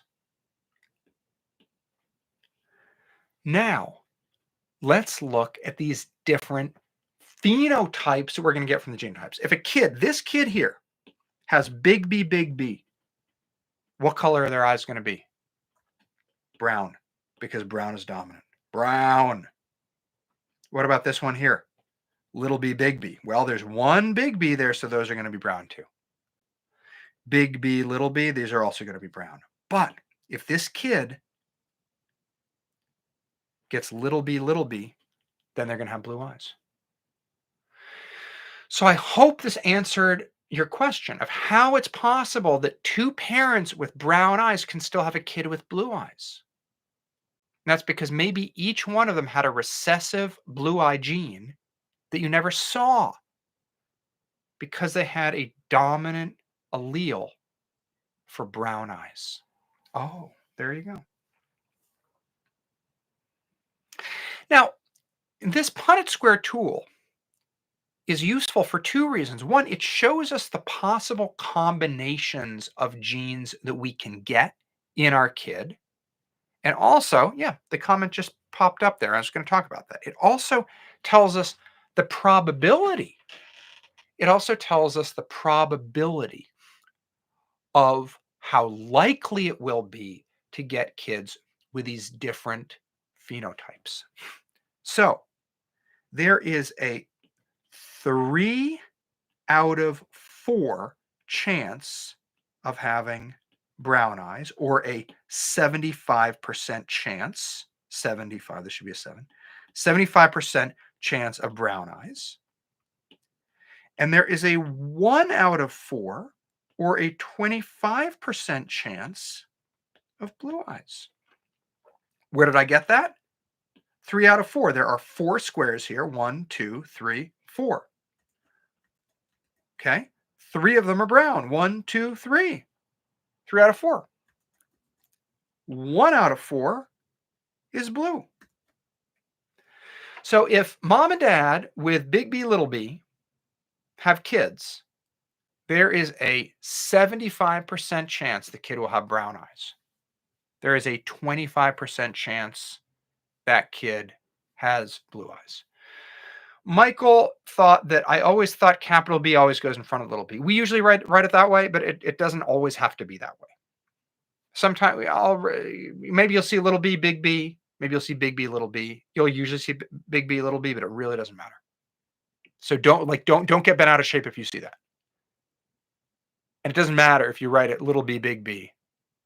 It's still going to have that powerful big B. Okay. Let's work through this. We can do a whole bunch of things here. In the unfilled Punnett square below, the question mark represents what genotype? Well, if you get a question like this about Punnett squares on the TEAS, you're going to be lucky because they're doing a lot of the work for you. The way Punnett squares work, remember, is we take one parent's genes, we put them on the top, we put the other parent's genes or alleles on the side, and then we just combine them. So you don't have to do this whole thing to answer the question, but I'm just going to do it because it's good to practice, right? So let's look. We'll start with this square here, okay? And we have big A, big A. They come together, big A, big A. Then down here, we're going to have big A, big A, okay? Then over here, we're going to have big A, little a. And then over here, we're going to have big A, little a. And so that means that C is our answer. It's just like, it's almost like coordinates, like, battleship or something. Big, you just like take them together and you combine them. Yeah. There are questions on the TEAS that are like this, right? So it's like if you get a question like this, like you're in good shape, right? This is a similar question. Refer to the Punnett square below. What is the unknown genotype? The thing that's like up here at the top, right? It's like, what is this? Okay, well, we have to do a little more thought. Well, we had a capital G here, and then we got that big G. So this must be a capital G, right? Because we put big G together to get big G, big G. And then we put big G together with little g to get big G, little g. Okay. So one of them is big G, little g.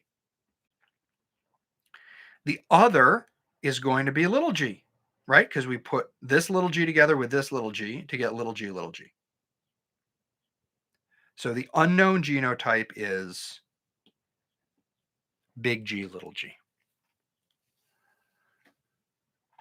Great. In pea plants, tall plants are dominant over short plants. In the unfilled Punnett square below, the unfilled Punnett square below shows a cross between two parents in the F1 generation. What is the approximate probabilities of phenotypes in the F2 generation? Look at this. You might be seeing words here that you've never seen before. F1, F2. Well, that's something we use in genetics because we just want to talk about the different generations. And usually the way it works, you have a P generation, and then their kids are the F1 generation, and their kids are the F2 generation, and their kids are the F3 generation, and F4, and blah, blah, blah, blah, blah, blah, blah. That's all you have to know. P to F1 to F2. So we're talking about these are the parents in the F1 generation. And then it's saying, what are they going to be the kids in the F2 generation? They could just say like parents and kids, but it's a TEAS. They want to be tricky. So they're saying F1, F2. Just remember, if F1 is the parents, F2 is the kids. That's all you got to remember. Okay. So what are the approximate probabilities of phenotypes in the F2 generation? That just means we got to do this Punnett square. Okay, let's do it. Big T, big T. Big T, little t. big T, little t, little t, little t. So we filled out the Punnett square. Next, tall plants are dominant over short plants. So who is going to be tall here? Tall, big T, big T.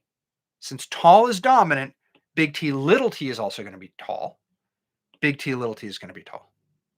Should kids breed with each other when they're plants, when they're pea plants? Nobody cares. I mean, I think I have some incest going in my vegetable garden right now. Like, I don't have any problem with that. If they're humans, it's freaking weird, but you know, these are pea plants, so I'm not like shaking my Bible at that. So little t is going to be short. So that means that we are going to have 75% 1, 2, 3, right? So that's 3 out of 4 are going to be tall. 3 out of 4 are tall, and 1 out of 4 are short. 75% tall, 25% short. So that's what? B. So anyway, make sense how that works? We got to do the Punnett square, and then we got to figure out what the phenotypes of the offspring are going to be. And I can say offspring instead of kids because this is more scientific, you know. In humans, brown eyes are dominant over blue eyes. If one parent is homozygous dominant and the other is heterozygous, what are the chances they will have a child with brown eyes? Ooh. Okay. Brown eyes are dominant over blue eyes. First, let's get our letters straight, okay? B. Brown eyes dominant. Little b. Blue eyes recessive. Okay. One parent is homozygous dominant. What does that mean? Homozygous dominant means that the alleles are the same. So that means that one parent is BB and the other is heterozygous, which means that they're not the same. So that means that BB. So sometimes we write it like this with a cross. With an X means that they are reproducing, they're having kids, they're crossing. So let's look at this. What are the chances you're going to have a kid with brown eyes? Let's do a little Punnett square right here. B, B, big B, big B, big B, little b. Okay. Big B, big B, big B, little b, big B, big B, big B, little b. Brown eyes are dominant. That means that big B, brown, big B, brown, big B, little b, big B is dominant, so brown is dominant. Big B, little b, dominant too.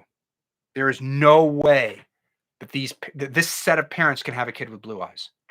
Because to get blue eyes, we have to have little b is the only way we can get blue eyes because blue is recessive.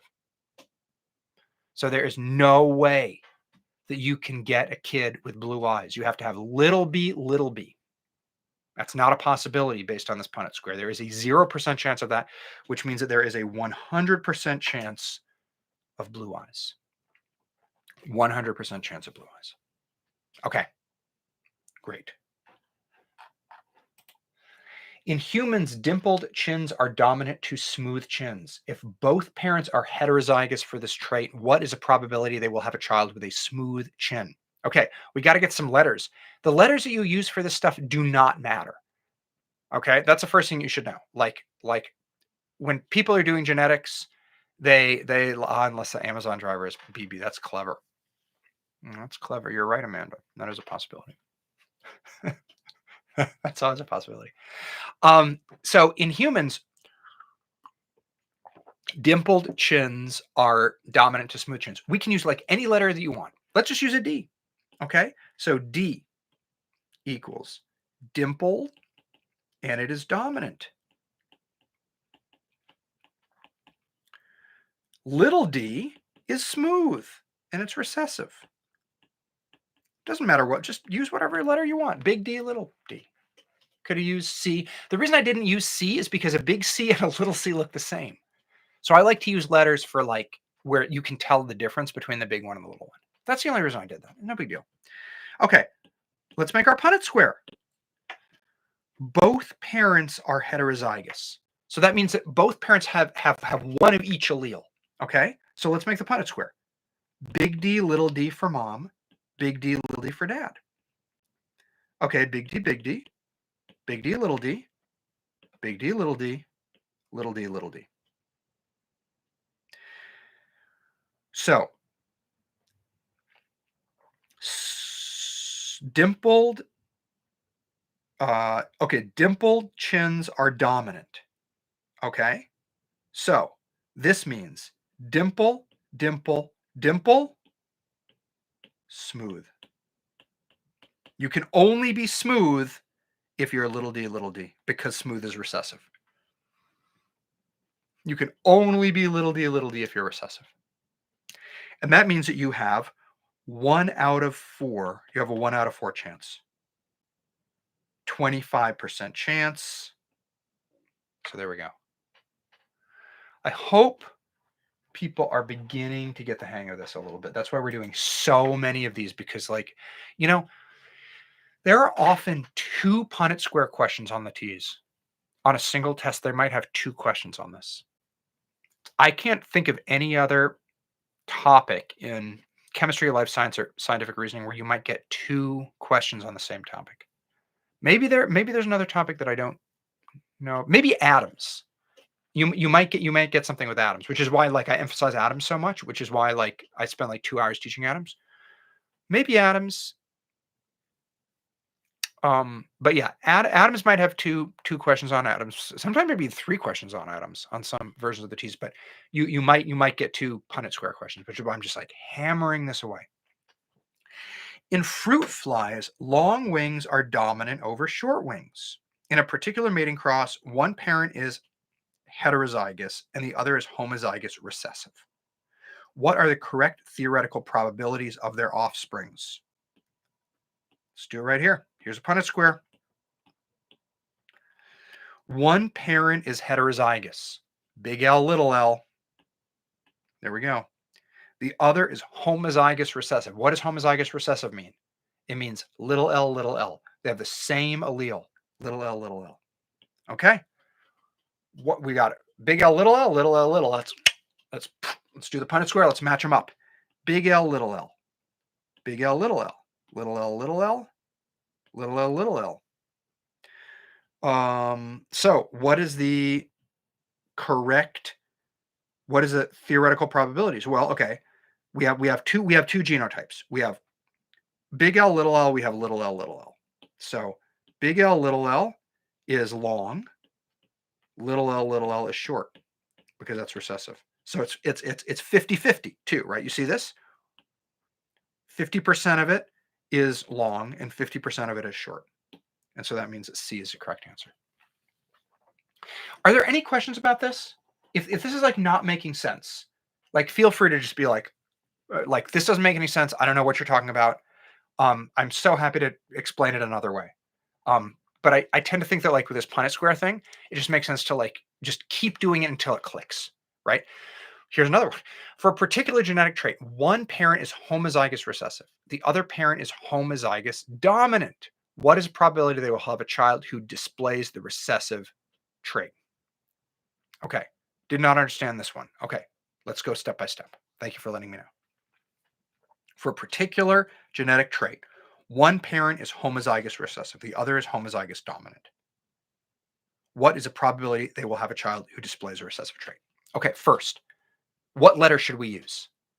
We got to do a Punnett square to think about this. Let's just use a letter A. A. Capital A, dominant. Lowercase a, recessive. Now, here's a Punnett square. One parent is homozygous recessive. What does that mean?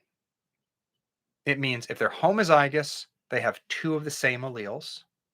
So if it's recessive, it's going to be little a, little a.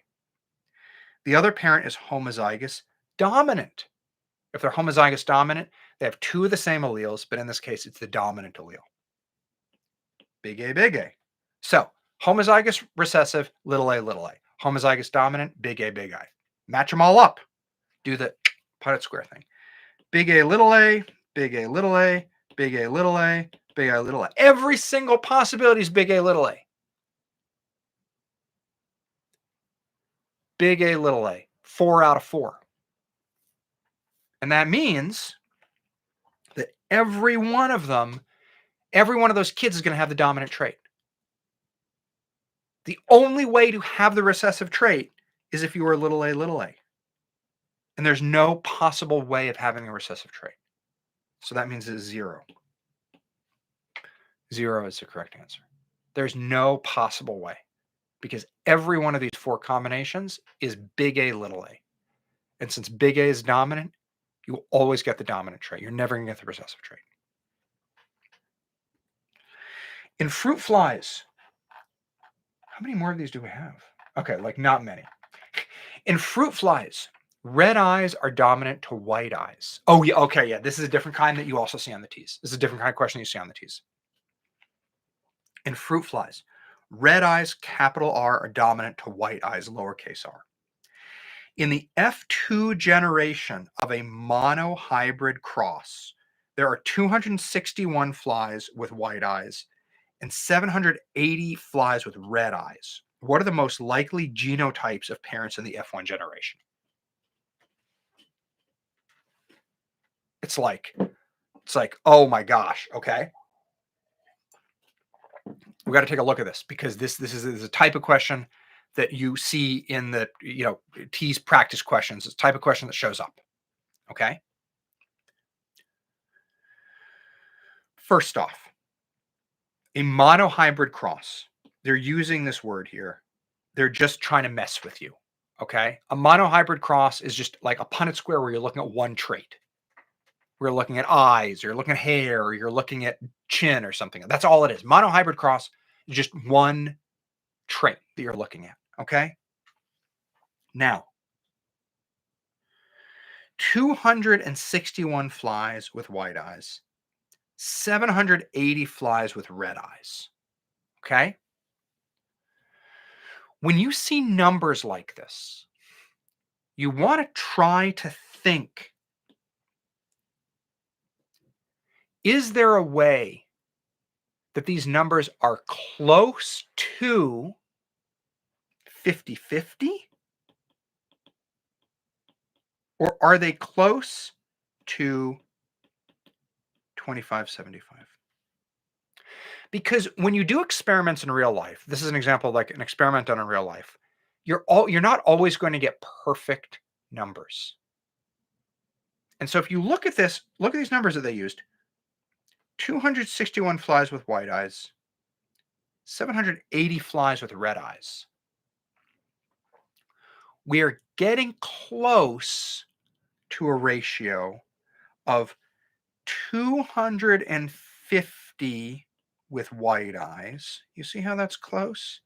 Close to 750 with red eyes.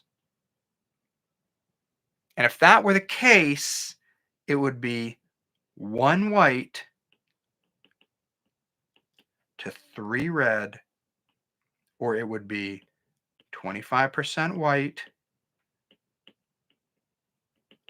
and 75% red. So that's the first thing that you need to know about a question like this, is you need to look at the numbers and see if you can find an easy ratio. Is it close to 50-50? Is it close to 25-75 or something like that? In this case, it was very close to 25-75. Okay, so let me erase some of this here. because, well, no, I want to keep it like this. I want to erase all of this. So now let's figure out the Punnett square. Okay? If white is recessive, 25% white, one of our Punnett squares has to be little r, little r. Okay? How are we going to get a Punnett square where 1 out of 4 squares is little r, and the others are all a dominant genotype? We're going to do it like this. Big R, little r, big R, little r. Big R, big R. Big R, big R, little r. Big R, little r. So these three are going to be red, red, red, red, 75%. This here, oh, that was so ugly. It's killing me. This 25% is white. This was a very challenging question.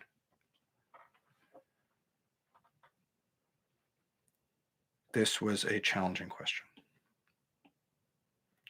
But the point is, the numbers are not perfect because it's like from experiment in real life. So it's not going to be like 250 flies and 750 flies. It's going to be close, but not exact. Right? So you need to look at it like a ratio. And that's how this question works. We're going to do another one like this because this is a common type of question on the TEAS. Okay. Oh, no, we're going to do this one and then we're going to do one more. In humans, almond-shaped eyes, capital A, are dominant over round eyes, lowercase a. One parent is homozygous dominant. The other is homozygous recessive. What are the possible genotypes of their children? Okay. Let's make a Punnett square. One parent is homozygous dominant. What is their genotype going to be? Homozygous dominant. Homozygous means you have two of the same alleles, big A, big A. The other is homozygous recessive. Homozygous, two of the same alleles. Recessive, it's going to be the lowercase. Lowercase a, lowercase a. Put them together, shoop. Big A, little a, big A, little a, big A, little a, big A, little a. What are the possible genotypes of their children? Only one possible. Big A, little a. Big A, little a only. It's the only possibility. The thing you got to keep an eye out for is these words: homozygous dominant, homozygous recessive. You can't do this question if you don't know what those mean. So homozygous dominant, big A, big A. Homozygous recessive, little a, little a. All right, here we go. Last one. In pea plants, round seeds are dominant to wrinkled seeds, big R, little r. In the F2 generation of a monohybrid cross, there are 343 plants with round seeds and 361 plants with wrinkled seeds. What are the genotypes of the parents in the F1 generation? Okay, look at these numbers. 343, 361. They are very close together. They're not exact, but they're very close. So we're going to say that this is close to a 50-50 ratio. Okay. So let's look at this. What if we had big R, little r, little r, little r? We'd get big R, little r, big R, little r. Wait, no, that's wrong. Sorry. Big R, little r, little r, little r, big R, little r, little r, little r. These up here, big R, little r, will be round. These down here will be wrinkled, and they will be, each of them will be 2 out of 4 or 50%. 50% round, 50% wrinkled, and those are our genotypes. D. See how a question like that works? That's a tricky one. Those two are the trickiest, but they also do show up on the T's. So it's like, that's why I put them in here, because I want you to be ready. Sometimes they'll give you numbers and the numbers won't be perfect, and you have to figure out it's like a 50-50 or it's like a 75-25 kind of thing. Those are this one and this one are the two hardest of the Punnett squares that you could run into. That one and that one. Anyway, so we've been going through a lot of this stuff, and I hope it has been helpful. We've been going for about an hour. We've been going, for 2 hours. We've been going for over 2 hours. I could do like another hour, and we could talk about non-Mendelian stuff. We can talk about codominance and stuff like that. Or they're not going to give you an F3 generation question. They're not going to do that. They're just going to talk about F1 or F2, that kind of thing. We could spend another hour doing like codominance, incomplete dominance, ABO blood system, stuff like that. We could stop now, or we could like do another hour. I'm happy to do either. What do you guys think? I'll just keep my eye on the chat for a sec. If everyone said, well, yeah, sure. All right, Michael, you said it. Let's do another hour. Another hour, why not? And obviously, if you need to go, you can watch us on YouTube later, right? You can watch it on YouTube, and watch it this weekend or something. Okay, so remember I said that a monohybrid cross is an example of a where we're doing a Punnett square for one trait, okay? And you can see that here. We're looking at this trait, whether P's are round or whether they're wrinkled, okay? And it's like we have big R, little r, and these P's are round, and then this P is wrinkled, okay? We're looking at one trait. That's the main thing, a monohybrid cross. One trait, okay? Sometimes the TEAS talks about dihybrid crosses. Dihybrid crosses are when you're looking at two traits, okay? These are a little bit more complicated. As you can see, we have P's here. The P's are yellow or green, but the P's may also be round or wrinkled, okay? Now, it would be highly, highly unlikely that the TEAS would ask you to fill out a dihybrid cross Punnett square, okay? They're not going to ask you to do that, or if they do, it's very unlikely. Instead, they're going to give you a dihybrid cross Punnett square, and you're going to have to figure out some things about it and answer some questions. I'm going to give you 3 examples of the questions that you might ask so we can walk through them together so you'll be ready. Okay? You'll see, this is the kind of thing where they give you the Punnett square, and it's all filled out. We just have to understand how to interpret it. So we'll talk through this, okay? The following Punnett square shows a dihybrid cross between 2 plants. The traits under observation are height and seed color. In peas, tall plants are dominant over short plants, and yellow seeds are dominant over green seeds. What fraction of offspring will be short with green seeds? So what we need to do here is we need to figure out the fraction of offspring that will be short with green seeds. What is that genotype going to be? Okay, okay, so first, right, because there are 2 different traits that we're looking at.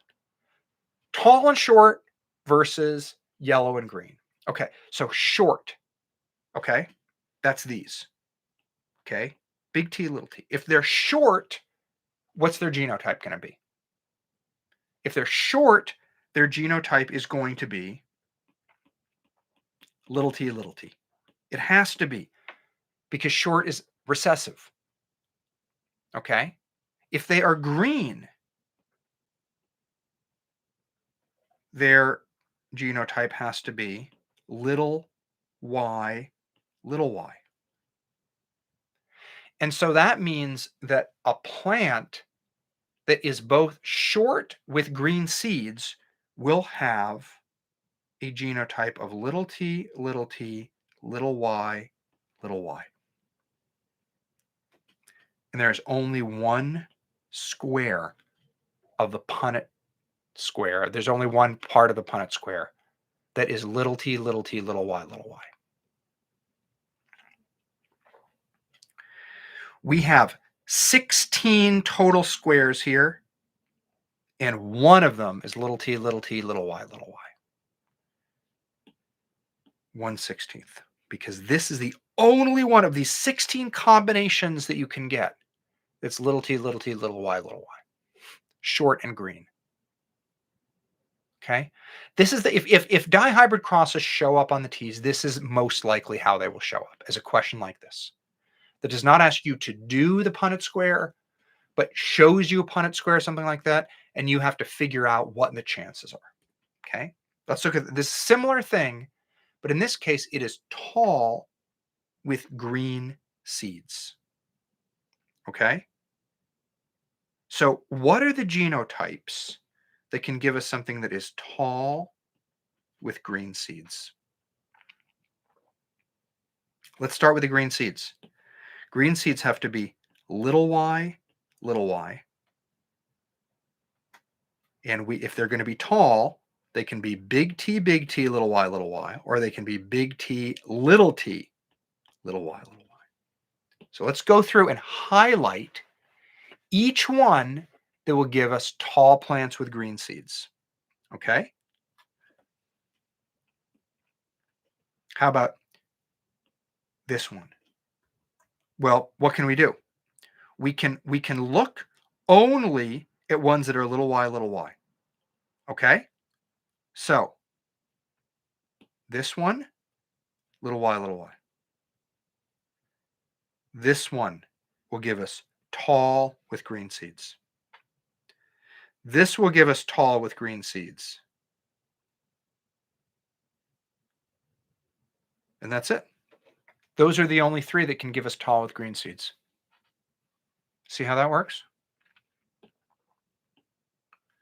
3 out of 16.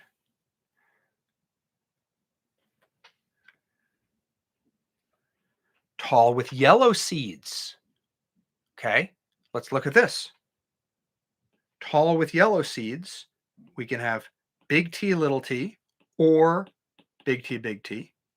Yellow seed, since yellow is dominant, it can be big Y, or big Y, little y. So here, tall with yellow, tall with yellow, tall with yellow, tall with yellow. Tall with yellow, nope. Tall with green, tall with yellow, tall with green. Tall with yellow, tall with yellow, short with yellow, short with yellow, tall with yellow. That's it. 1, 2, 3, 4, 5, 6, 7, 8, 9. 9/16.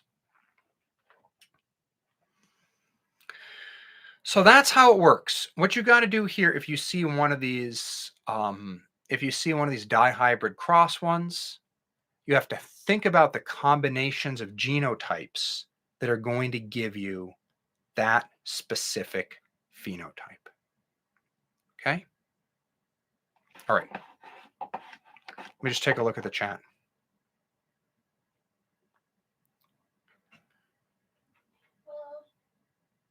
Hold on one sec. Hold on one sec, guys. I'll be right back. No, it's okay. Sorry, I didn't know you were still doing this. Sorry. I was needed for something. Let me just check my phone. You know how it is.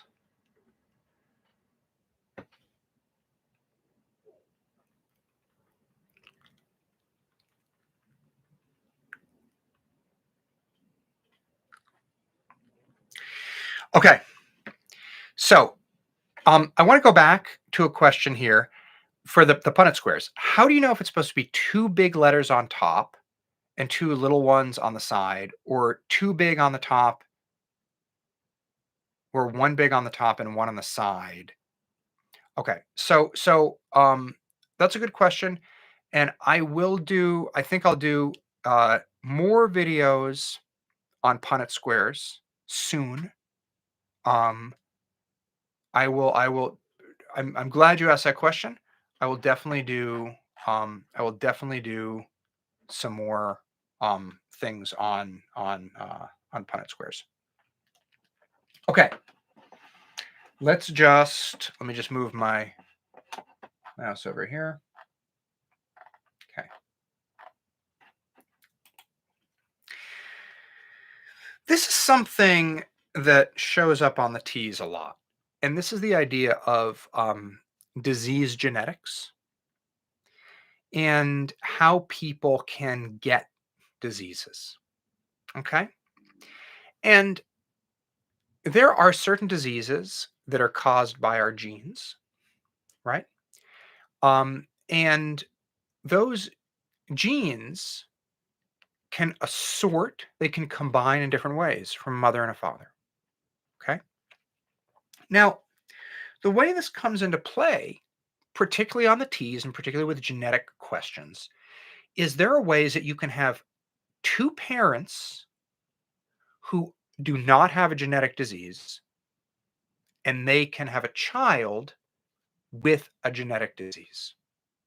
And that happens the same way two parents with brown eyes can have a kid with blue eyes. Okay? So let's look at the way that could happen.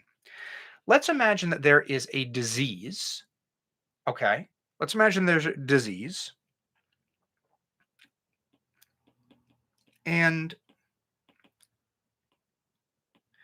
A is healthy and dominant, and lowercase a is sick and it is recessive.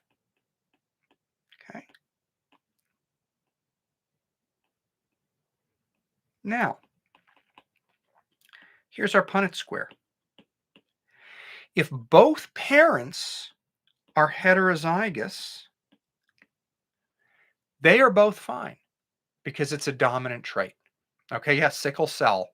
Sickle cell is a great example of this.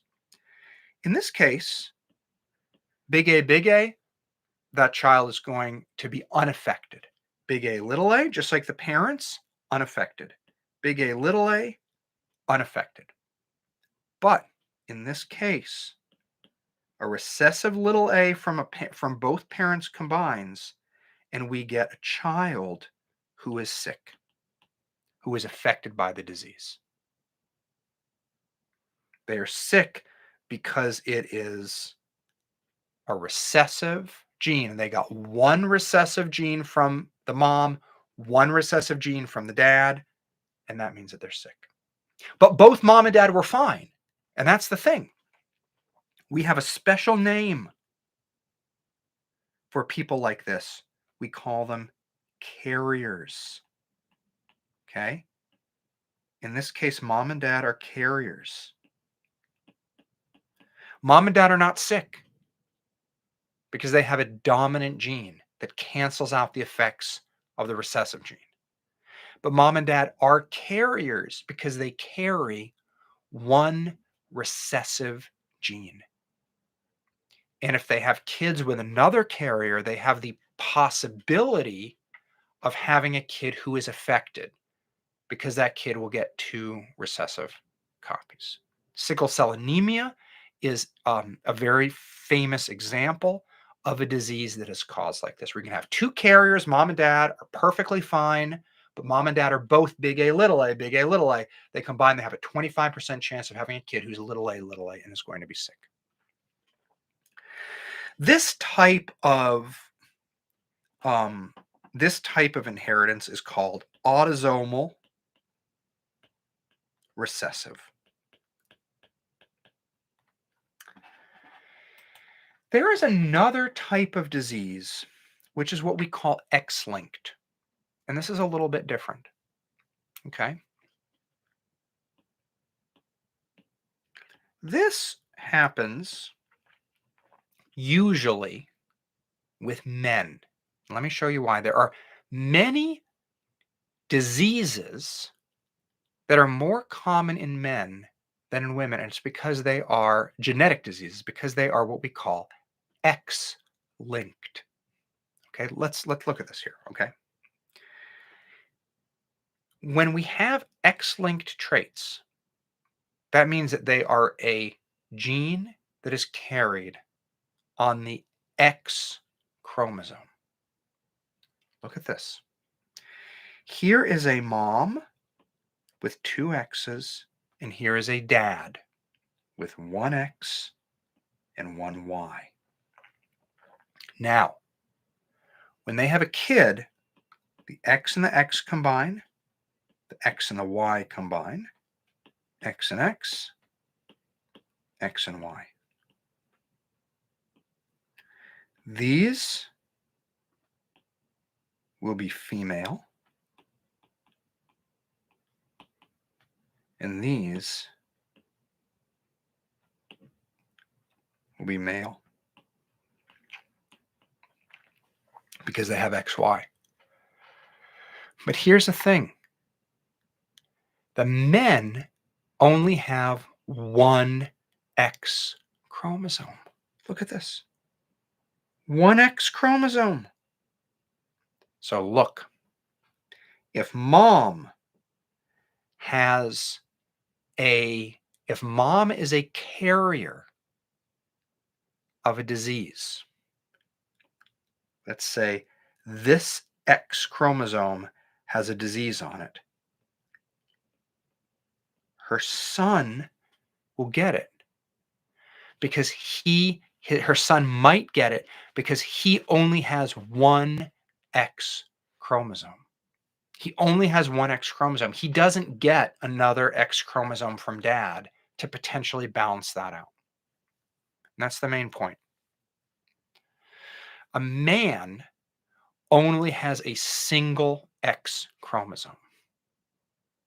And so if mom is a carrier for a disease on the X chromosome, there's a very good chance that her male son will get it because he does not get another X chromosome from dad. So there are many diseases like hemophilia and color blindness where the disease is carried by the female, but her male son can get it, is likely to get it, or has a 50-50 chance of getting it because it's carried on that X chromosome. So let's look at some examples of how this shows up on the T's.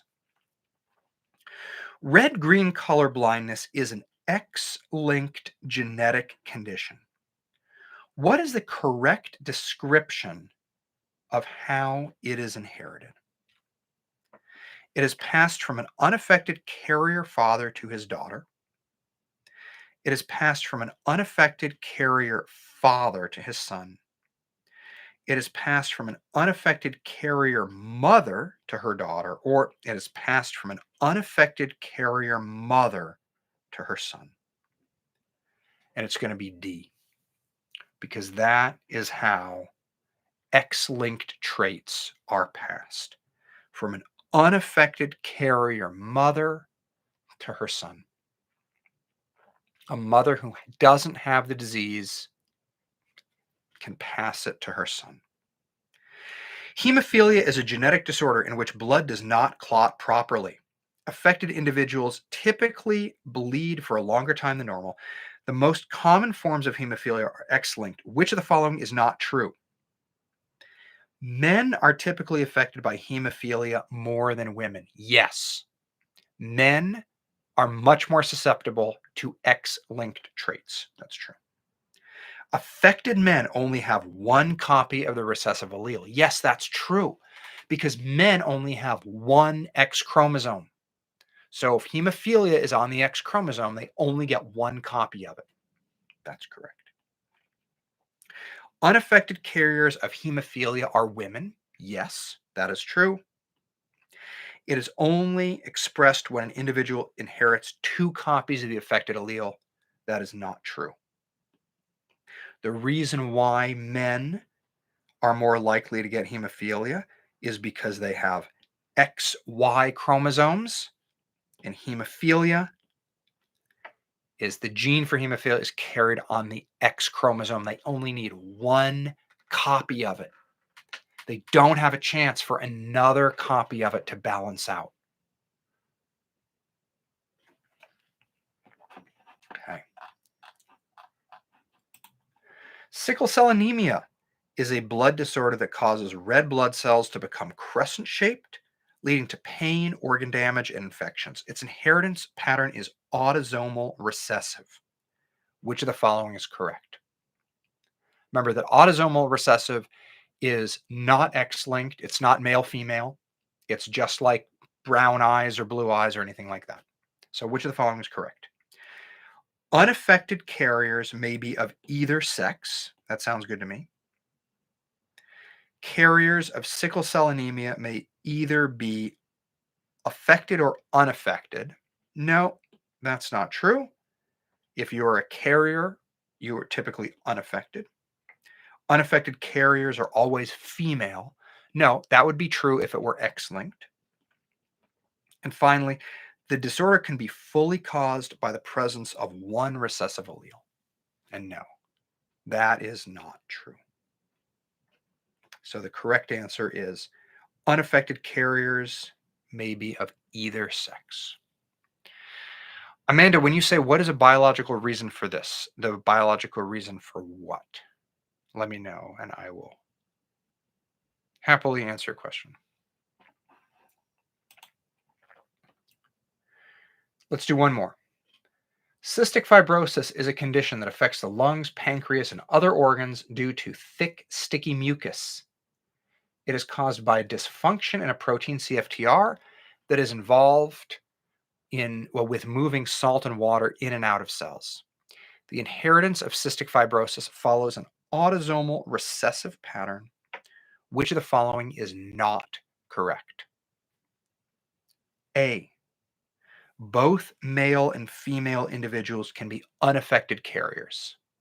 Yes, with an autosomal recessive trait, male and female individuals can both be unaffected carriers. That's correct. If an individual has 1 affected allele, they will exhibit symptoms of the disorder. I don't think so. C. An individual must inherit 2 copies of the affected allele to have the disorder. Yep, that sounds pretty good. And finally, if 2 unaffected carriers have children, there is a 25% chance their child will be affected. Big A, little a, big A, little a. That's what our carrier phenotypes would look like. Big A, big A, big A, little a, big A, little a, little a, little a, 25%. So that is also correct. And so that means that our answer here is if an individual has 1 affected allele, they will exhibit symptoms of the disorder. That will be B. Amanda, your answer, what is a biological reason for having X-linked traits? Is that some traits are carried on the X chromosome and men only have 1 X chromosome. So if you only have 1 X chromosome, you don't have the chance for another X chromosome to provide a dominant allele, to balance that out. Most of our traits, we have 2 copies. Big A, little a, big D, little d.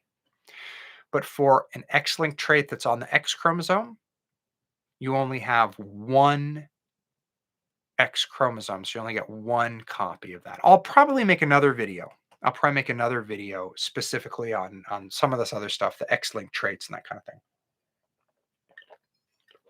These are really good questions. Okay.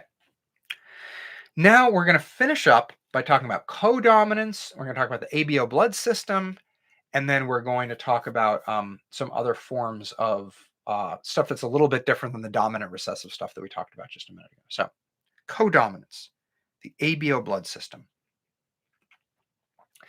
Sometimes there are examples of traits that are inherited, okay, where you don't have a clear, powerful dominant gene and a weak recessive gene. Instead, you have situations where certain genes can together both show up. The ABO blood system is a good example of that. Okay? So, what we have is we have different combinations of alleles. Okay? The notation that we use for the ABO blood system for the genotypes can be a little bit different. Sometimes it's like lowercase I with exponents of the letters. The TEAS uses a variety of things. I will just do it like this. Here are some examples. You could have IA. You could have IB. You can have IA. You can have I, essentially I0, IA.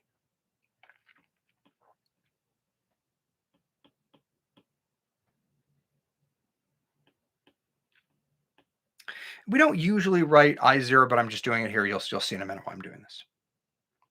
Okay. The point of this is that these are the 6 different combinations of alleles that you can have in ABO blood. And they give you different blood types. Okay. These are the genotypes. Let's look at the phenotypes. Okay.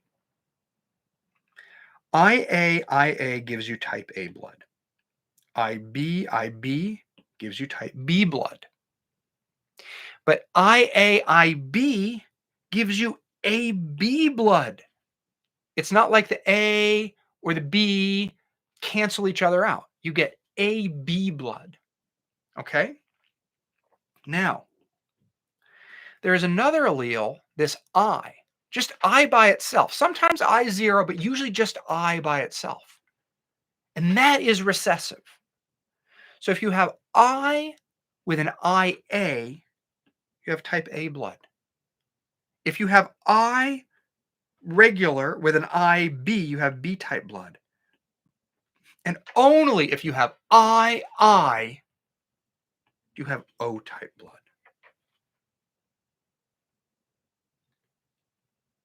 Quick question. I just found this channel. I want to ask you if you teach molecular biology or you plan to teach that. Well, I'm kind of teaching molecular biology right now. But yes, like next week and the week after, I will be talking about I'll be talking about DNA and chromosomes and stuff. But I do want to let you know. In this channel, I specifically help people get ready for an exam called the TEAS exam, which is in the United States and Canada a little bit, and it's primarily it's an exam that you take for healthcare professions. So yes, I will be talking about molecular biology here, but I specifically will be helping people get ready for that specific exam. So if there are other exams you're getting ready for, some of this may be helpful, but I'm specifically focusing on what you're going to need for the TEAS exam. Okay.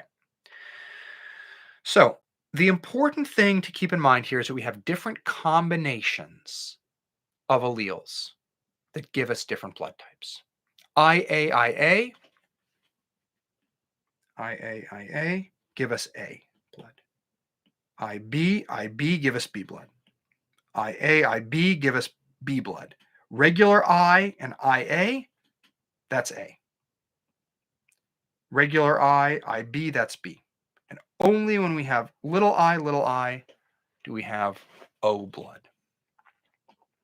So let's look at this.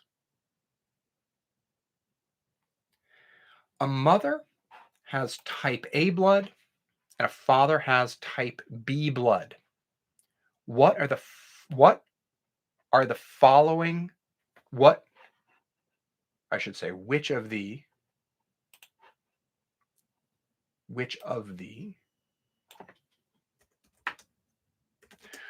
following allele combinations are possible for their children? Select all that apply. Okay. So, if you have type A blood, if you're the mom and you have type A blood, you could have your genotype could be IA, or your blood type could be IA.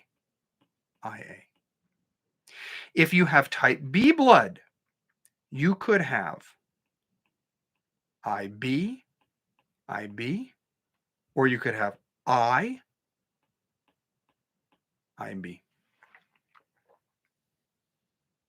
So those are the different possibilities of the different genotypes. So what different allele combinations are possible for their children? Let's go one by one. Okay. They could little I. Yes, it would be possible for the kids to get little I from mom, little I from dad. So that could be possible. Little I. Would it be possible for them to get IA? Yes. Could get this one from mom and this one from dad. So that could be possible.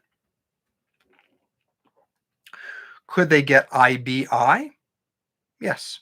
They could get one little I and one IB, like that.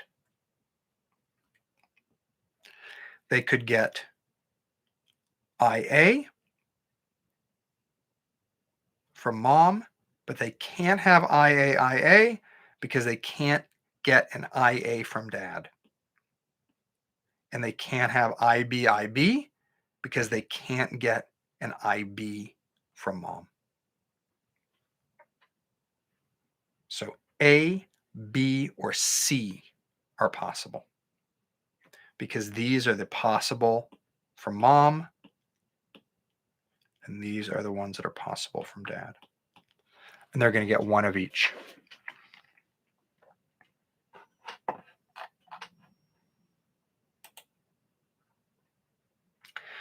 If both parents have type B blood, which of the following allele combinations are possible in the offspring?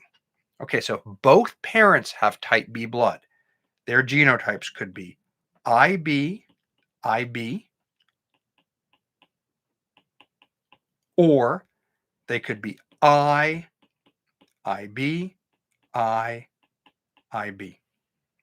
Okay, so let's look at this. Let's say this is the mom and this is the dad. Okay, so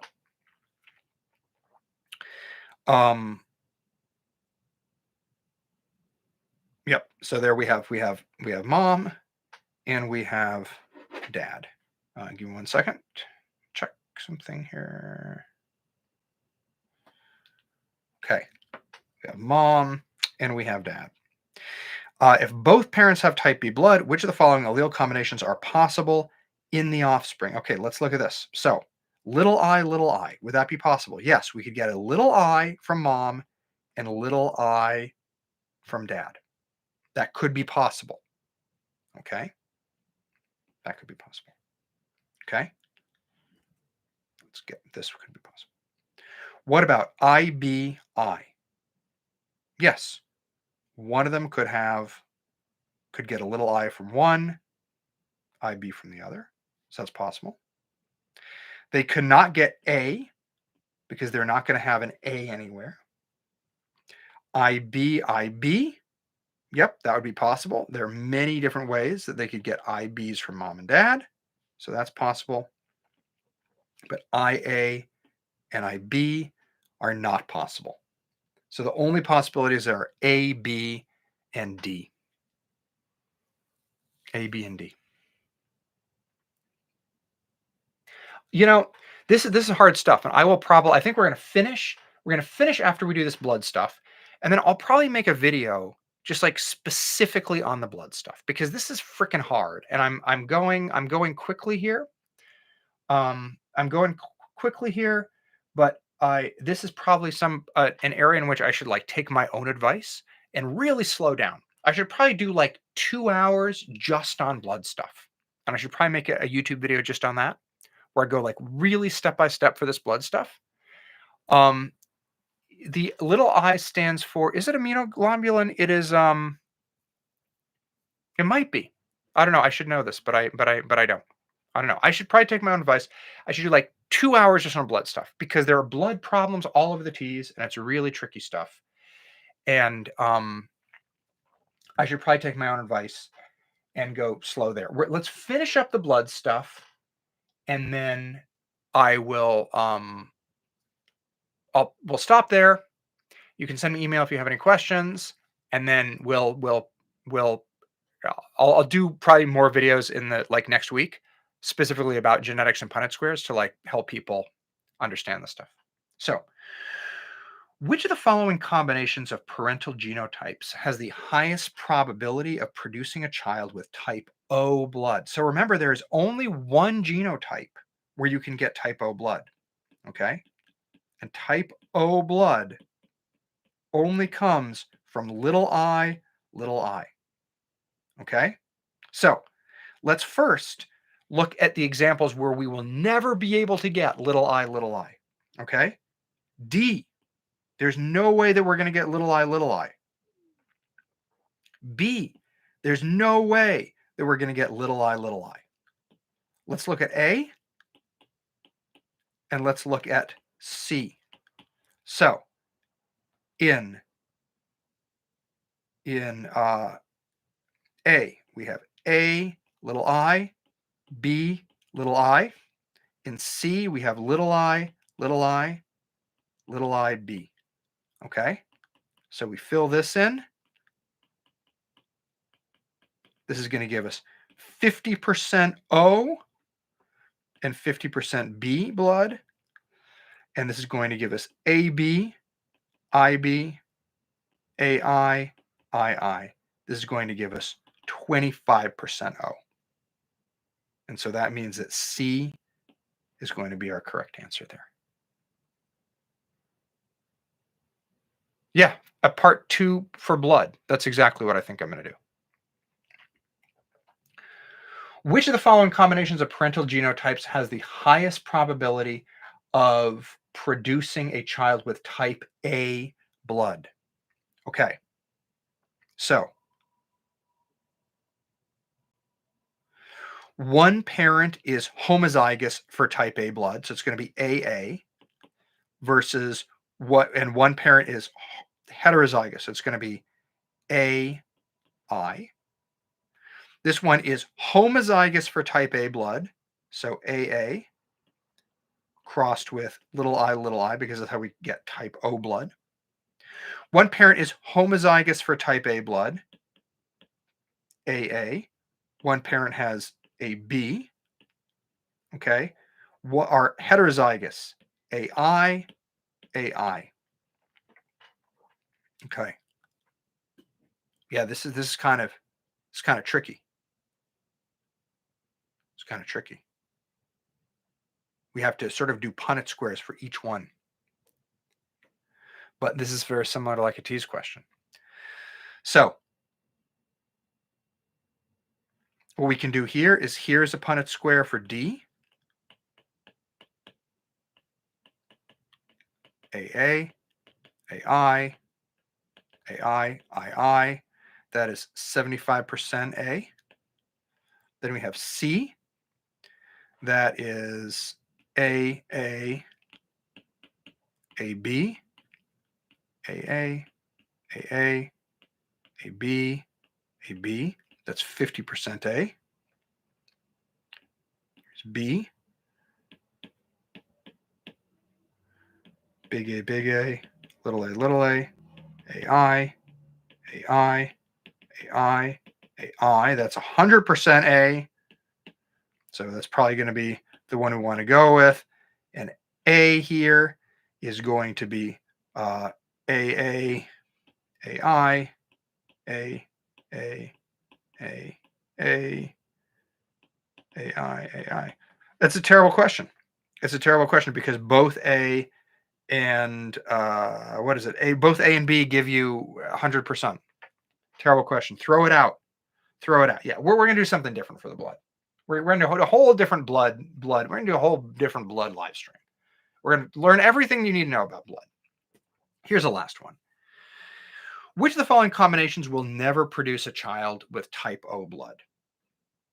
Both parents are heterozygous for type A blood. Okay, if you're heterozygous for type A blood, it means that you look like this, and that means that yes, you can get type O blood 25% of the time. Cross it off. Oh, sorry. Cross it off. B. One parent is heterozygous for type A blood, AI. One parent is heterozygous for type B blood, BI. Nope. There we go. II. 25% of the time, you can get B blood. You can get O blood. C. One parent is homozygous for A blood. A. One parent is homozygous for B blood. Ah, look at that. AB, AB, AB, AB. You're never going to get 100%. You're never going to get O blood from that. So it's probably this one. This last one here. One parent has O blood, II. The other is homozygous for type B blood. This is also terrible. This is the worst question in the world because there are two that never give you. It's C and D. This throw this whole freaking thing out. We're gonna do another video on blood. These are bad questions, and we're gonna do another one. We're gonna do another one on blood. So throw this out. Don't worry about this blood stuff. We're gonna do another one on blood. And, for the first part of this stuff, we're talking about, dominant recessive traits, really good stuff. Got tricky when we started talking about blood. We'll talk about blood at a later time, and I'll let you know, when I send out an email or something for that. So anyway, if you have any questions, you can always, any questions at all, you can always send me email at tyler@teasinOneday.com. I love hearing all of your questions. I love to hear how I can help. Whatever you have, whatever your questions are, send them my way. I love to hear from you. And Amanda, real quick, how do RH factors fit into this? We don't have to worry about RH factors actually usually for the T's. RH factors typically don't show up on the T's for understanding like how blood types are passed between parents and kids and stuff like that. So don't worry about that too much. Thank you so much. If you have any questions at all, just want to say hi. Just want to be like, I love your videos. You're great. Send me an email. If you want to be like, your videos are terrible, particularly like how you sorry, I hit the mic. You want to be like, your videos are terrible, particularly like the way you explained blood was awful. It's like, yeah, I'm sorry. We'll do it again next week. You can feel free to send me an email where you say that or whatever. But yeah, send me comments, questions, interesting anecdotes. Tyler@teasinOneday.com. You can check out my website, teasinOneday.com, where I have other TEAS resources. I have an entire full TEAS chemistry course. Teaches you all the most important chemistry topics for the TEAS that you need to know. And you can do it in one day if you want to do it in one day. So anyway, thank you so much for joining. We will talk about blood and the rest of inheritance and genetic stuff later. And I really appreciate everyone who came. Send me email, check out my website if I can help in any way. I will talk to you later. Take care.